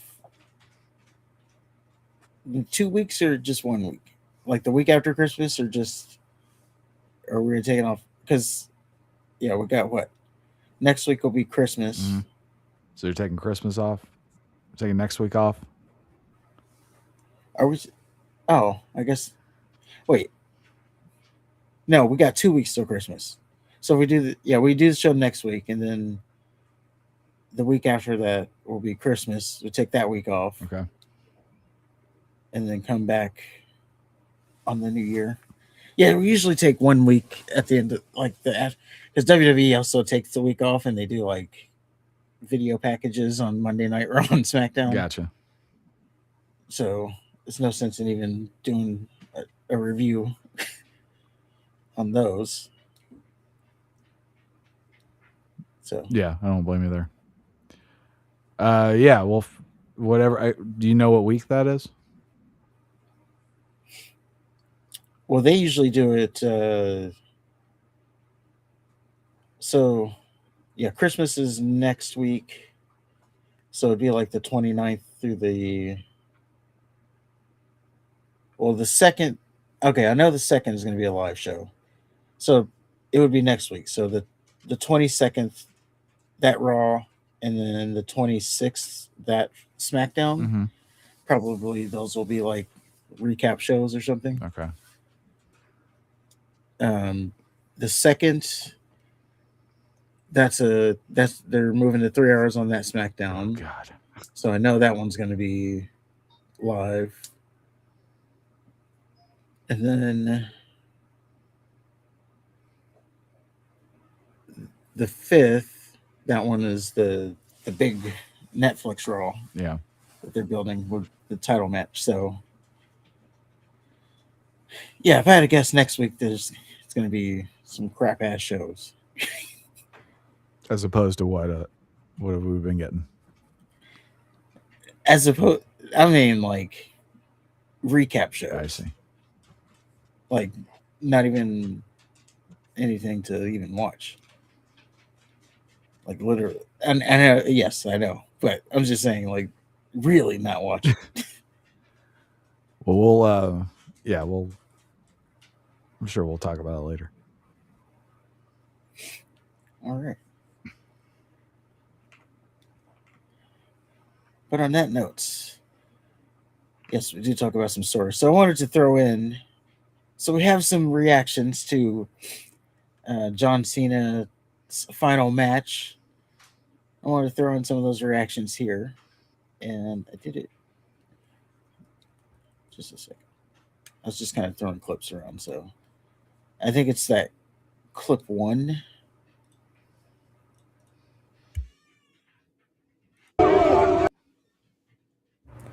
So this would be Gunther after Saturday night's main event. This is Gunther getting escorted to his car. Fuck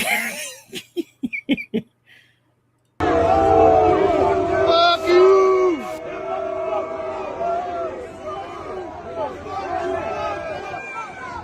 Fuck you, Gunther! Fuck you, Gunther! Fuck you, Gunther!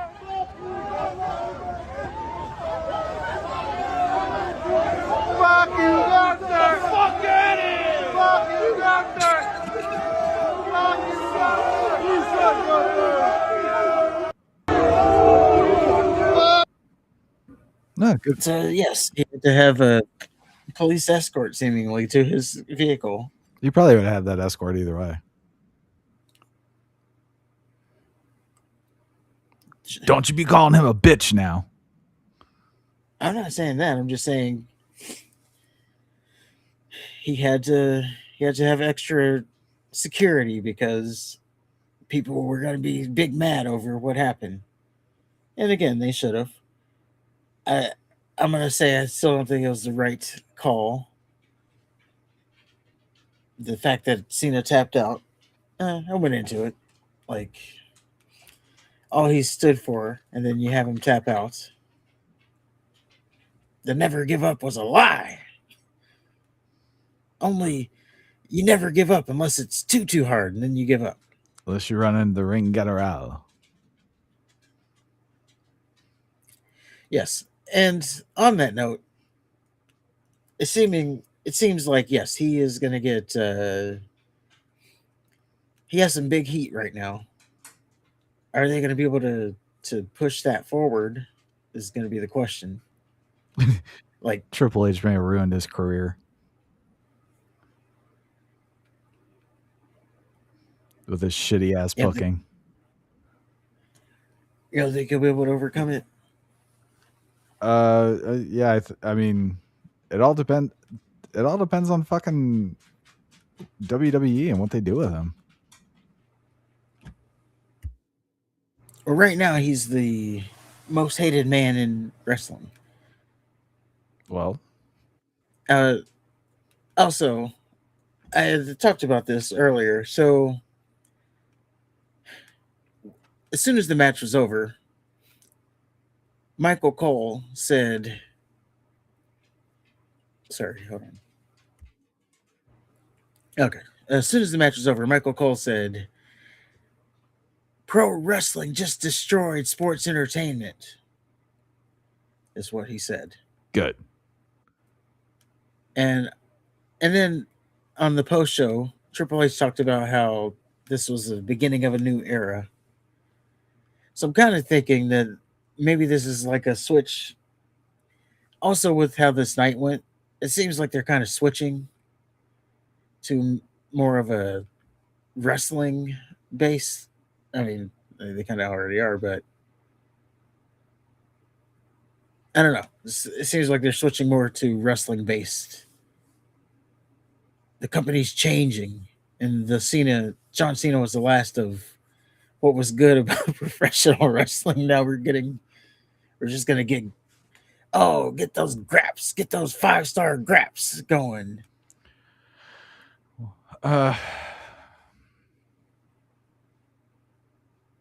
Well, I mean, I'm not opposed to a more serious tone, but I don't know, the great thing about the WWF was all the great moments and the stories and shit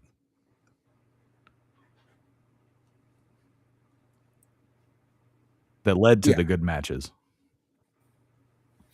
Yeah, it seems like they're getting away. Maybe they're going to tell stories. I don't know. Maybe They haven't it's just yet. going to be At least not good maybe ones. it's just going to be a different type of story, as opposed to what we're used to, what you should be used to in professional wrestling, like breaking into people's houses and burning down sheds and Arson, attempted murder, yes, kidnapping. Yes. This is all professional wrestling thing. Yes. Where you see them drinking in a bar or something and they get assaulted. Yeah, or they beat up everybody in the bar. Oh yeah, it's always good too. Just because this, and it's just a good old night. We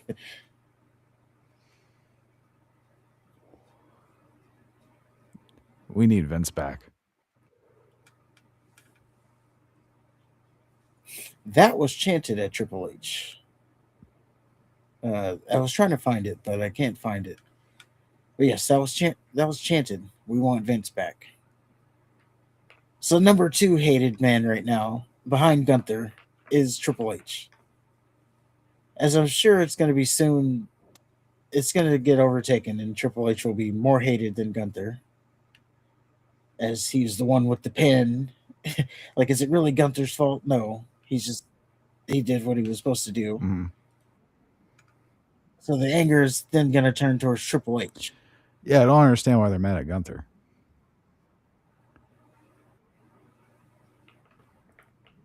I don't know. But yeah, it'll just take a second. And then people, I don't know if you caught it. Unfortunately, we can't play the clip because we'll get it. They don't be playing with their pay-per-views. But I don't know if you caught it, but when Triple H came out, he was getting massively booed. Who? When Triple H came out. Oh yeah. He's getting massively booed. Yeah. And then he's getting Cena hugged him. He got booed heavily. Yeah, he was getting "you fucked up" chants. Yep. Let me see if this is.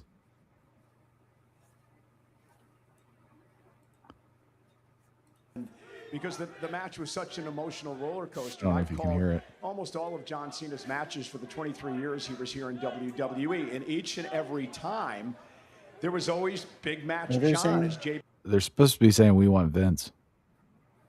JBL used to say he'd fight back. You can kind of hear it. Because the match was such an emotional roller coaster. I called almost all of John Cena's matches for the 23 years he was here in WWE, and each You know you fucked up if they want Vince back. Yes.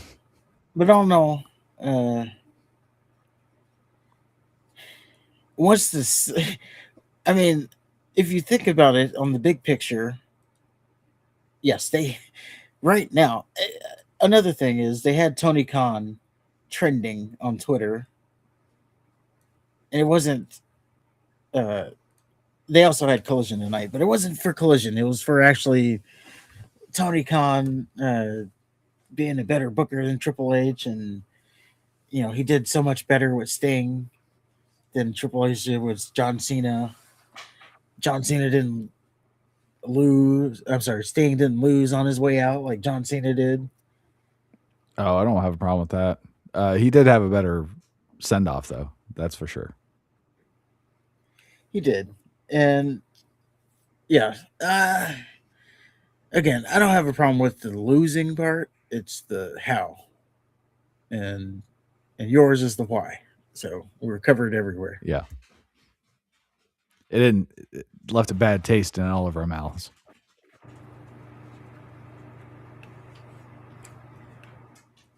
Yes. But let us know what you think about it.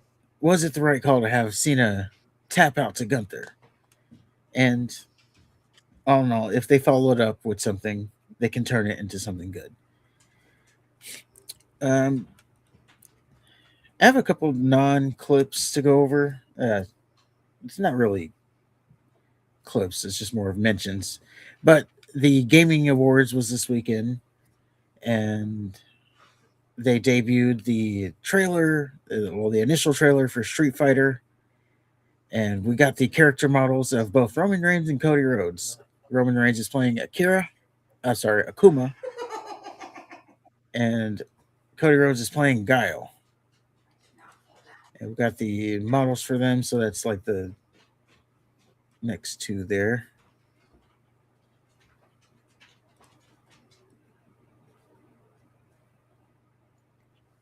So that's Roman Reigns as Akuma. God dang it, Akuma. I'd say not bad looking. I guess. He looks kind of weird. And then the other one is Cody Rhodes as Guile.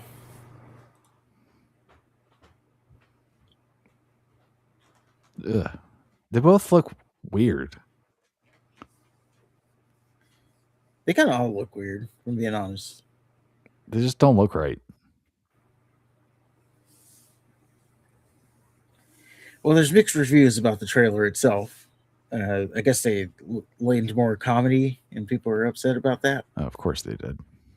I didn't watch the trailer. Probably. Well, I did, but I didn't watch it like that. Like, I didn't see comedy. Can we get away with watching the trailer? Probably without the music. Street. Oh, well, and then you gotta hear. Yes. We have to hear what they say. Yeah, there's copyrighted music on it. Okay. I guess since it's not a clip, and it'll just get our live stream cooked. That's all right. I'll watch it independently. All right. Well, there you go. But there's your Cody Rhodes and Roman Reigns as Akira and Guile, respectively. And the movie's coming out in 2026, so we shall see how that goes. I'm kind of on the fence about it, if I'm being honest.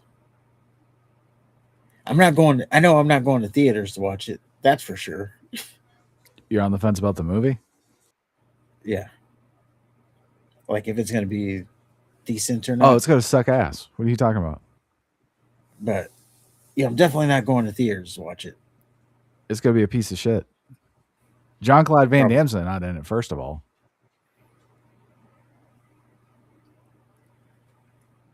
Oh, I mean, they could still do a good movie.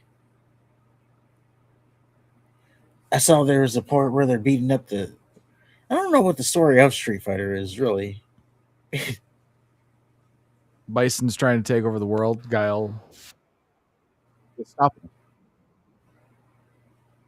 Oh, Although it's 2025, so Guile's probably going to be the lesser character. It's probably going to be DJ that's the main character. Okay, here, DJ's story. yeah, you could tell from the clips, or sorry, from the trailer that Guile doesn't seem to be a main character. Yep. Well, he's not the main character anyway. Yeah, he is. He's not the main character anyway. He was never the main character. Ken and Ryu were the main characters. Well, he's the main character in the movie. I know. I'm saying he's not the main No, character. you're right. It is Ken and Ryu.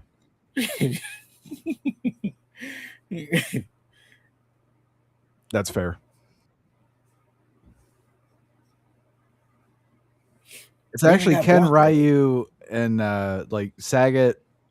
Sagat got a scar from Ryu, didn't he? Or was it Bison? I think it was Bison. Okay. I usually don't watch the story part of Street Fighter. It's just mash buttons till I get to a game or get to a match. I used to be all into it. I mean, I like the game. I'm just saying I didn't pay attention to the story. It's just like that's part of it. You gotta get the lore.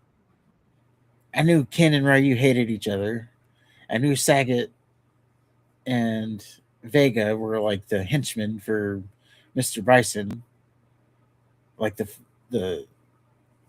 go-to, and Vega. Ooh, Vega!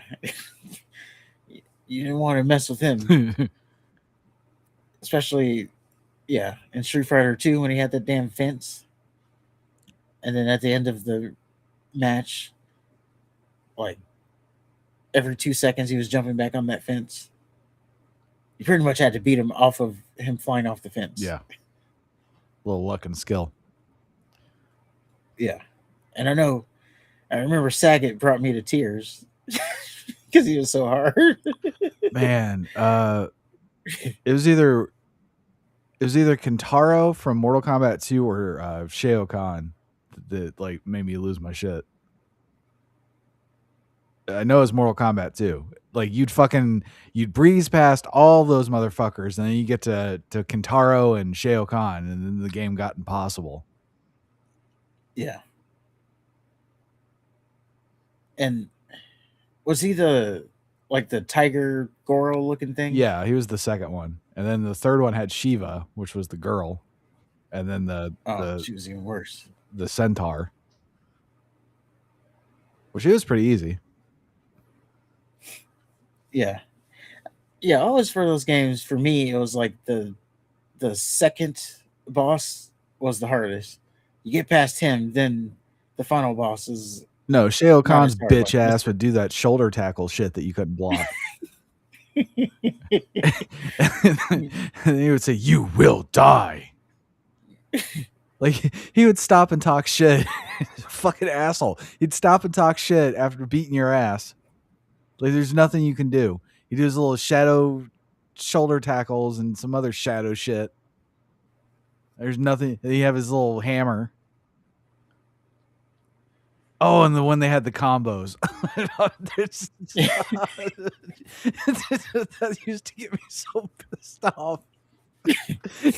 I remember one had like combos where I think it was one of those like cyborgs. I forgot. It was the third one. It was with Cyrax and Sector and Smoke. Yeah, the yellow. Yes, the yellow cyborg. Once he started that combo, if he got you in it, you just put the controller down.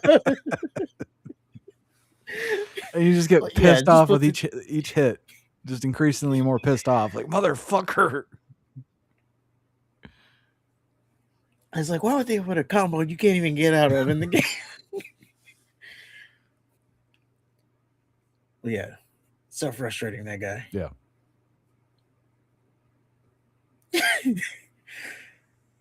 But yeah, there's some Street Fighter news. This last little clip that's not a clip, I don't quite know what to make of it. So we have Thunder Rosa. She spoke about her recent... I don't even know if she's a wrestler anymore, to be honest. she's been off TV for so long on AEW, but yeah, apparently she went on this Twitter rant about her appearance that's been changing. Oh, by the way, she also got divorced like recently too. Yeah. So it's probably not going through good times, but So she's yeah, available. she is. Yeah. Let me slide into them DM.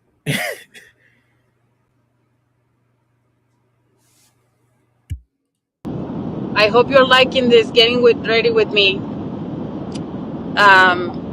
Yes, it's one thing. I've been getting comments, and yes, I read the comments, and yes, I don't have an 8-pack in 2020. I was in 2020. I was 120 pounds. 2025. I am not 120 pounds. Let me tell you that. I'm thicker. I'm more mature, and my body changed. And I've been this last year has been a nightmare health wise. And as many of you know, I've been trying to get my health back, and I don't drink, I don't smoke, I don't eat carbs, I don't even eat nothing, none of that stuff. And I exercise 5-6 days a week. I train, and I'm still here. But you know what? I'm gonna keep posting it, so deal with it. Bye. So there you go. So apparently she's been getting body shamed, and she's arrested. She says she doesn't eat carbs. Okay, fatty. Now, why is she doing this in the car? Was my one takeaway question. That's what they do.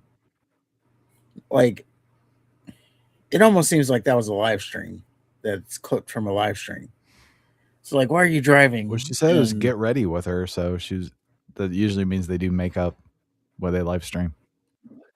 In the car? All of it? Well, I don't know about, I mean, some of them, yeah, they do it in the car, I guess. I don't know. That seems like all kind. Hopefully she's not driving. Oh, she's driving. That car was moving. Oh, I think it was. It sounded like it was moving. Yeah, but hopefully she's not the one doing the driving. Yeah, like just put your phone down for a second. You don't have to live stream everything. Just think about these kids in these live streams. I was at Target, and this girl had a freaking meltdown. She's younger, obviously, like grade school girl. She had a meltdown because her mom wouldn't let her and her friends do the TikTok dance in the middle of Target. Oh my God. Like I walk in, she has her phone like on one of the pillars and already set up to record, and she's, getting ready for her, she's in position. And this is at the front of the store, like checkout lines are right there. And she's ready to go. And the mom was like, "No, we can't, not right now. It's too busy." And she's just had this freaking meltdown. It's like, golly. And another thing is like, that's where we are in society, where they don't give no shits. Like if I don't know at what age I would be okay with just like doing a dance in front of the whole store. No shit. Doing the TikTok dance. But that's what happens when I guess when you're trying to be an influencer too. You gotta have no shame. Fortunately, I haven't had to encounter any of that. I had somebody, I guess they were doing some weird ass Facebook scavenger hunt or some shit, and they wanted to take a picture with me. Oh. It's Austin, so people are about that life here. Every other day I go into Target, I see people recording. You would think, I myself would be okay with recording in stores and stuff if I had a channel that did that. Because, everybody seems to be about that life here. No one cares. People are recording themselves in the gym and shit. Like, yeah, that's too much. It's just normal here. So you think I'd be, if I had a channel that did something like that, I would not have any cares about doing it. It's like everybody else does it. Right. I think I had one person even ask me, was like, "Oh, are you doing a YouTube?" No. Oh, yeah. Someone asked me because I wasn't even recording. I was watching a YouTube video, but it looked like I was recording, I guess, because how I was holding the phone. Because I was watching the video like this, so it looked like I was recording. They're like, "Oh, are you doing a YouTube?" No. It's like, "Oh, I thought you were a YouTuber." Yeah, I mean, I am, but I'm not doing that right now. I never hesitate to tell people, "Oh yeah, I'm about that life." But I was actually thinking of like passing out. I saw like at a lot of like rest in a lot of restroom and like light posts and stuff. People have like a QR code that says like follow my YouTube channel or this, that, or the other. Mm-hmm. Thinking like, oh, maybe I should print up some for our channel. Do some guerrilla marketing like that. Put it in the bathroom. Oh, subscribe for a good time. Give you a little rub tug.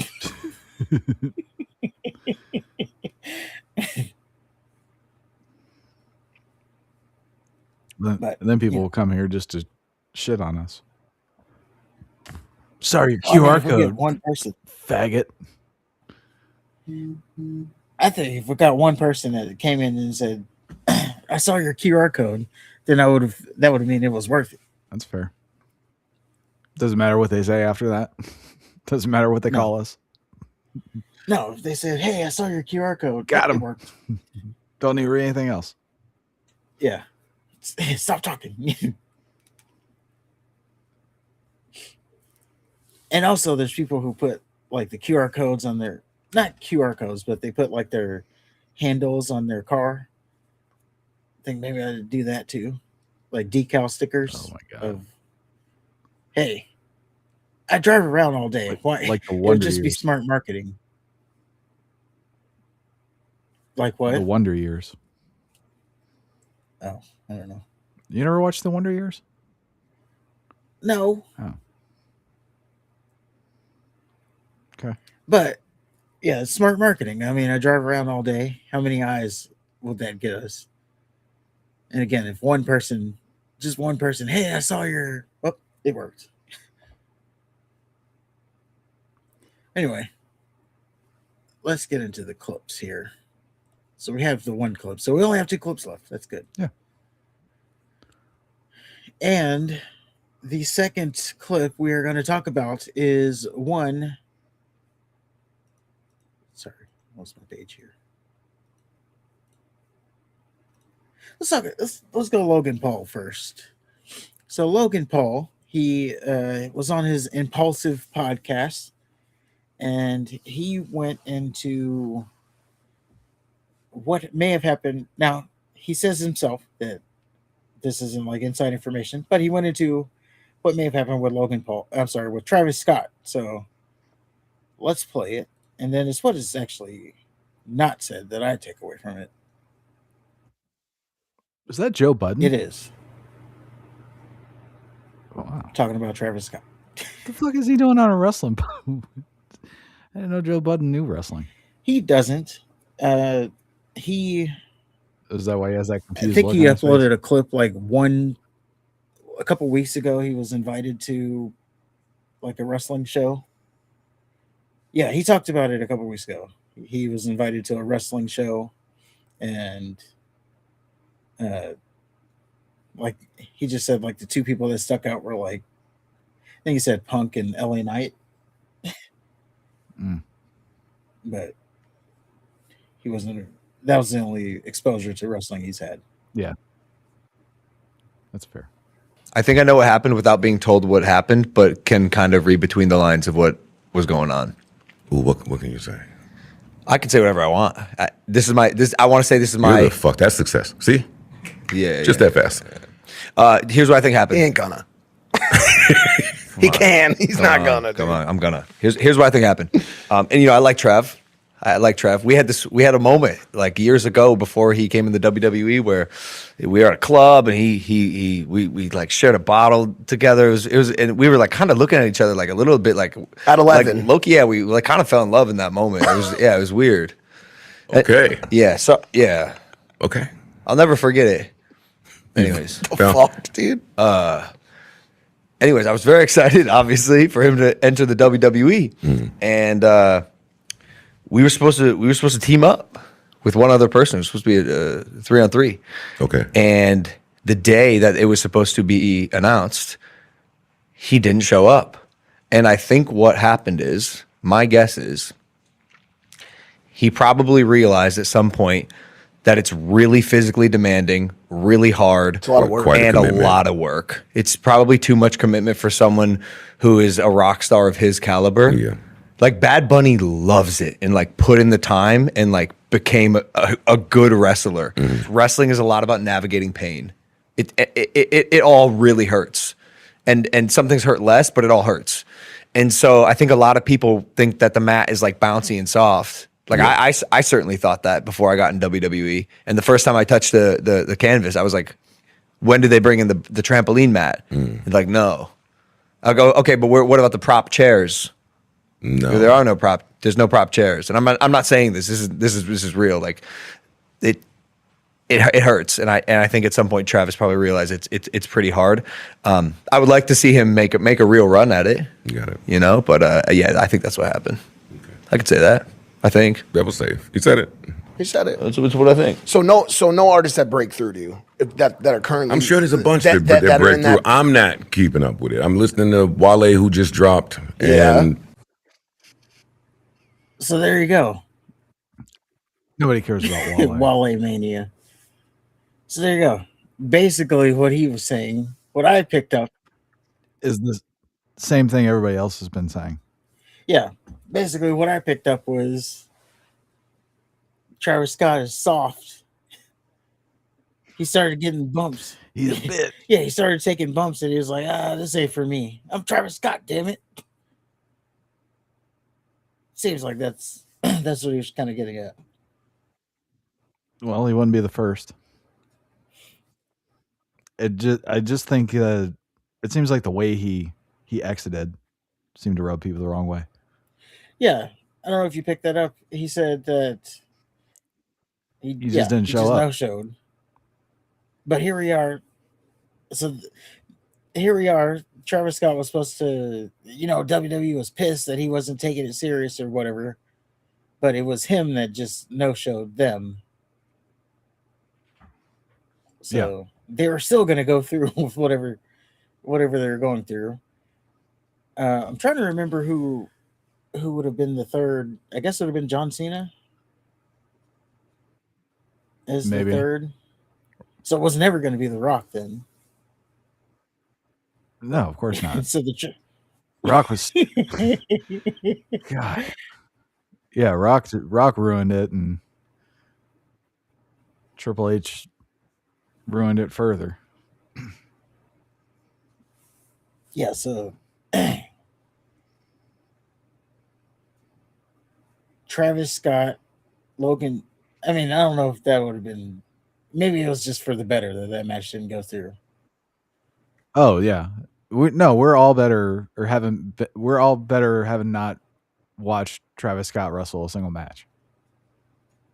Yeah, but he thought he can come in and cosplay it, not take it serious. You got to be like Bad Bunny or Jelly Roll.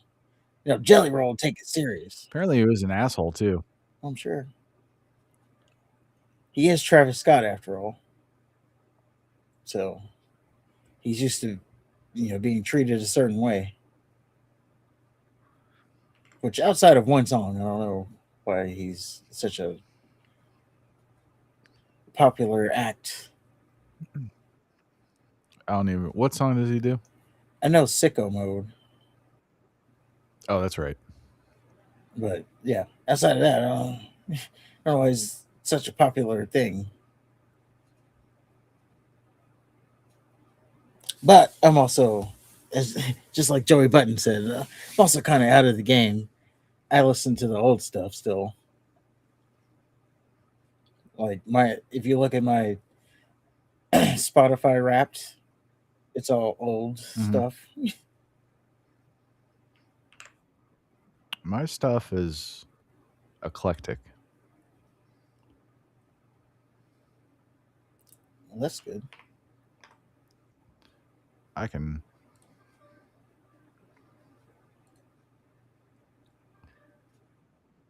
reveal it. Let's see. Daily Mix #1, Weird Al Yankovic and Paul McCartney. That is weird. I got Yin Yin Mariachi El Bronx. I don't even know what that is. And Stevie Wonder. Queen, AC/DC, of course. Ghost Funk Orchestra. Is this your playlist or Spotify has curated for me based on my listening. Oh, you don't have your Wrapped? I usually do. I haven't listened to. I usually go in phases. I don't just listen to rap. I have to be like in the mood for it. And then when I'm in the mood for it, I just No, you're Wrapped. WRAP. Oh. Where they show you like oh, this is what you listen to the most. And like this is okay.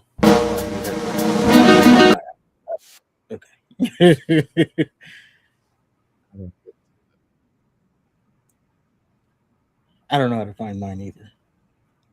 It tells me. But you're like, oh, you've listened to this is the song you played the most, and this was like your top listened to genre. And yeah, We Can Get Gangsta by Project Pat was #2.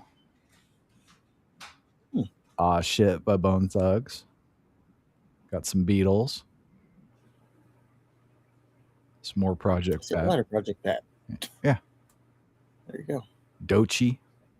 I like that anxiety song. Nas and Diddy. Uh-oh. Can't have that on your playlist. Can't be having Diddy on there. Got some Funkadelic. Yeah. Beatles. Of course. Let me see if I can pull mine up. Riveting content.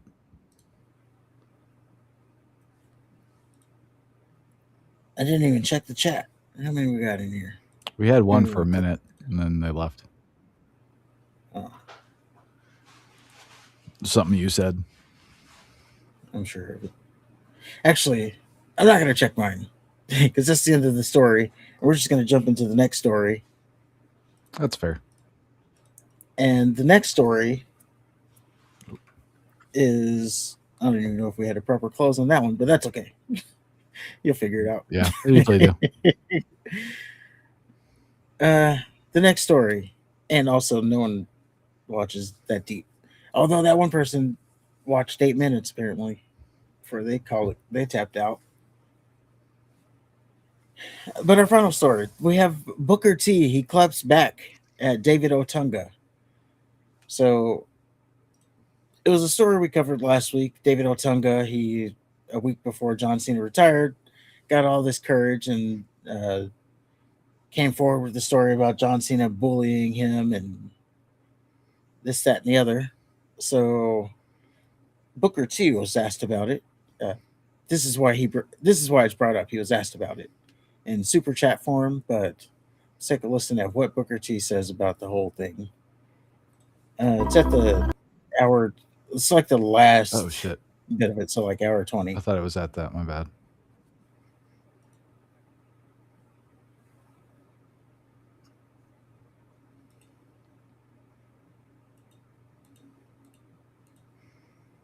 In the middle of that square circle, but she got hurt a couple of times, a couple of knee surgeries. One thing about this bitch, just time off is your worst enemy. Those setbacks, this bitch just can bury your career in a heartbeat. So those are things that you definitely don't want to happen. But at the same time, those are things that sometimes you can't avoid. So timing, man, is everything. Hopefully, when you and Nikita Line, the Line Queen, that's what I call her. She'll be back on TV doing that splits real soon, man. Because I need to call it. Oh, you know what? Yeah, that's what I call it. And I missed one. It looks like I'm trying. Let me find it because somebody pointed out we missed a super chat. I don't want to shortchange anybody. Here we go. Book. What is your opinion on David Otunga's video saying John Cena was a major backstage bully to him? Convenient timing for views, or possibly true? Well, it's definitely convenient timing. Look, man, let me tell you something. Bullies.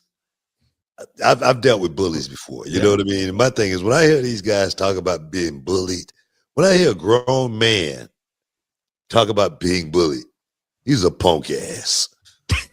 Yeah. That's what I say about guys like that.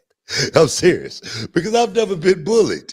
You know what I mean? Nobody's never bullied me in the wrestling business. In all of my years, nobody's never bullied me. Okay? That I didn't bully back. Okay, so when I hear people talk like that, man, that's what I say about them. All right, I'm not going to say it twice, but you know exactly what I'm talking about. Punk ass. Okay, let's get out of here. Okay. We've had too much fun today. Well, thank y'all. So there you go. Booker T says David Otunga's a punk ass. Punk ass. David Otunga should beat his ass. Yeah, it's one of those things like, okay, Booker T says it, but now you, Brad Gilmore, say it. Like, you you better shut your goddamn mouth. I might not be able to beat him up, but I know I can take you. Yeah. It's like that. Yeah. The one time, speaking of bullying, like, you're getting bullied by all these people, and then one guy tries to jump in. It's like, no. You're not going to do shit. I know I can get you.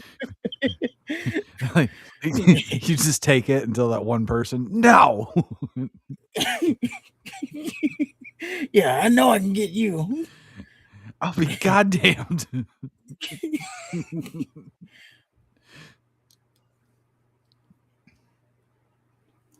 But yeah, that was Booker T's little fiery response. I don't know. It is, again, he only brought it up because someone asked him. Mm-hmm. And as you see, they were going to bring it up on their way out. But it's seemingly, you questioned at the beginning why Booker T was even jumping in on the story. But Booker T's ambassador, if you will, for WWE.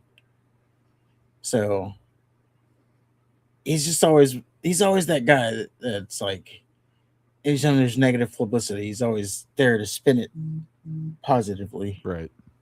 Seemingly. That's what he's doing here. So David Otunga has a story about being bullied by John Cena. So he's a punk ass. Yeah. That's his positive spin. I guess so. Like, what kind of grown man gets bullied by another grown man? Bitch, that's who. Like, yeah. Like, hey, as a grown man, how you letting yourself get bullied? That says more about you than the bully. Then you got Brad Gilmore. Yeah, that's right.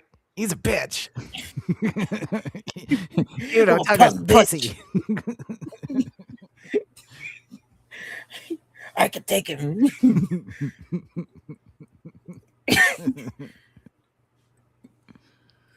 Yeah, you're jumping in on it. It's just gonna end bad for you.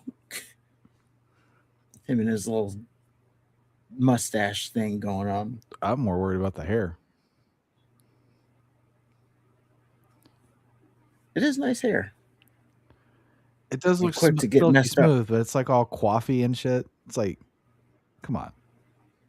It's not a hair of someone who gets in fights. Like, that is not a hair of someone who's prepared to throw down at some point in their life. Or like even questioning, like, oh, if it goes down, like that's not the hair of someone who would say that. Oh, if it goes down, I got to be ready. He's probably never even been in a fight. I bet he carries brass knucks with him. Or he's one of those like he gets into an argument and he starts to roll his cuffs up. Oh, it looks like we're gonna have to engage in fisticuffs. Which those people can be even more intimidating when they got their little cuffs and then they start rolling them up all calmly. Yeah. And they're like, "Oh, I'm about to beat your ass." When these get in place, I'm gonna beat your ass. Yeah, the ones that aren't even concerned about whooping or the fight. Yeah, those are the ones to be worried about. Like, I take it back. I don't want the smoke. But yeah, that is it. Booker T. I'm sure it's all in good fun, of course, but there you go. Calls David Otunga a punk ass. I tend to agree with him. When was this? This was this week. Okay. So do you know if David Otunga has responded? Not yet. Dumbass green screen. Not yet. He's gonna have all the pictures in the green screen have frowny faces because he's mad. Yeah, I'm sure he'll have something. Oh, we also I don't have the clip, but Maven also chimed in on the thing. If you want to, let me see if I can find that real quick. Maven? Yeah. It's a clip too, so you want to just. Is it on his channel? It was on. Hold on. Let me see.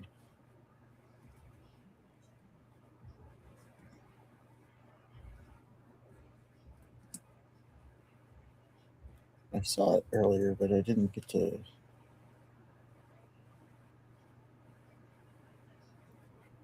Oh yeah, if you type in, so it's on Cafe de Rene with Rene Dupree. Oh, Dupree.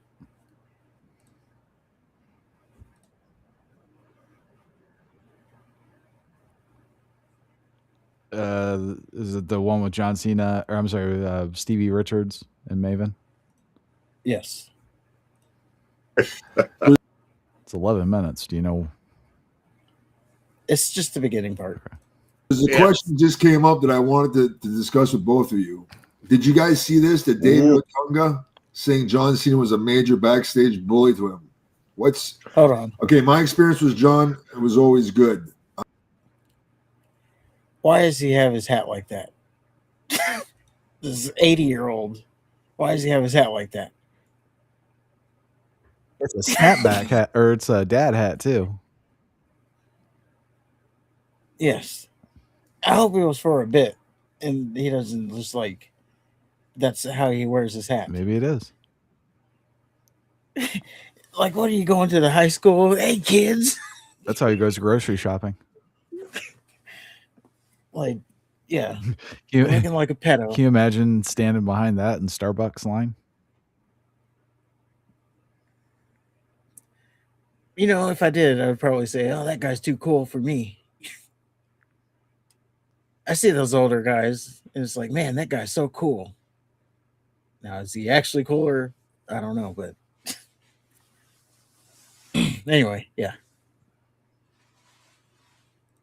But again, this is before he got that mega push and he was the top guy. What's you guys' thoughts on that? Not only did I see it, I text David afterwards, and we text each other back and forth for a good 30 minutes after that. And oh god, you could tell, and you could see in his delivery of that this is something that's ate at him for years. What if what he says has credence? I don't know. I wasn't there.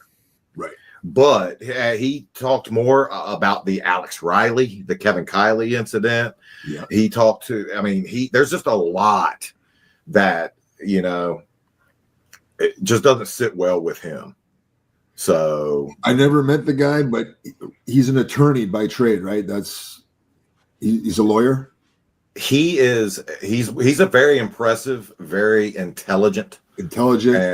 Yes. And physically, I've seen the picture with him and John. He looked just as good as John physically, if not better. Right? Oh yeah.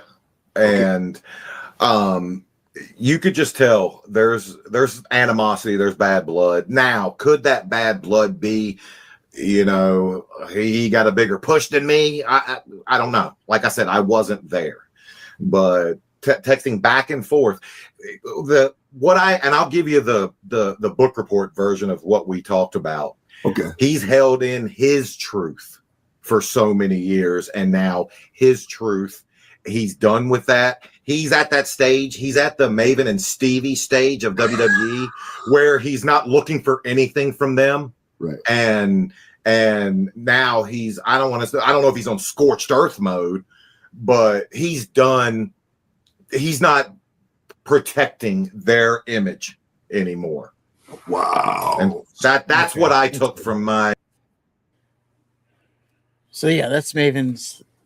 I don't know. Maven seems to be more on Otunga's side, Obviously. but He had to, Otunga cried to him and stuff. That's what and he held him. Yeah. Held him tenderly. It's okay. He did they were like EO and Rhea and Yeah. caressing each other.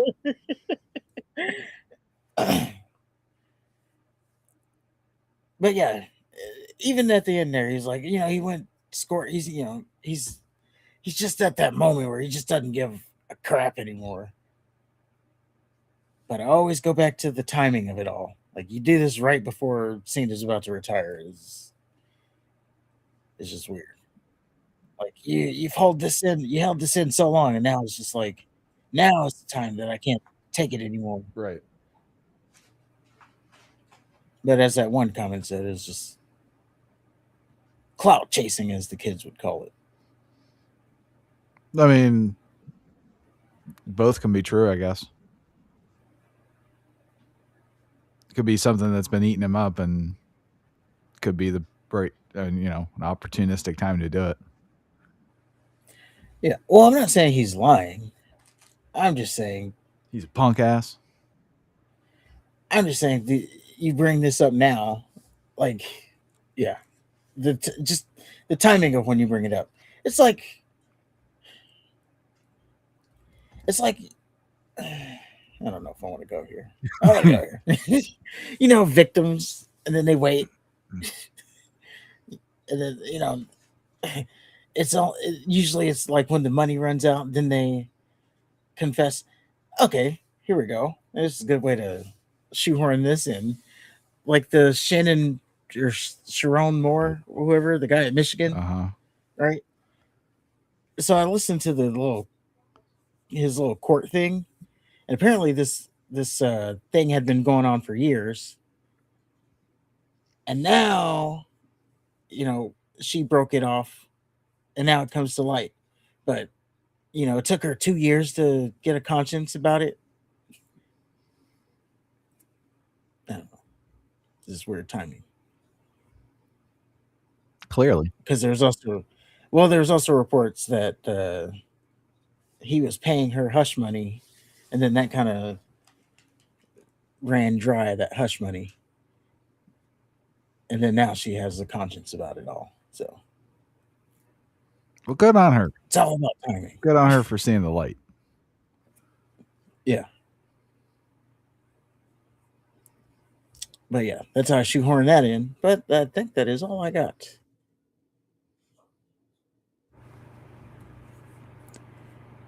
Because we did the first story already. Yes. So that's all I got. Is there anything else from you? No. All right. Well, if you agree with anything, let us know in the comments below. If you disagree with anything, let us know in the comments below. Hit the like button, hit the subscribe button, subscribe to all of our social medias, which Never get updated. And we will be taking a break next, and we're gonna take a Christmas break, so it really won't be updated.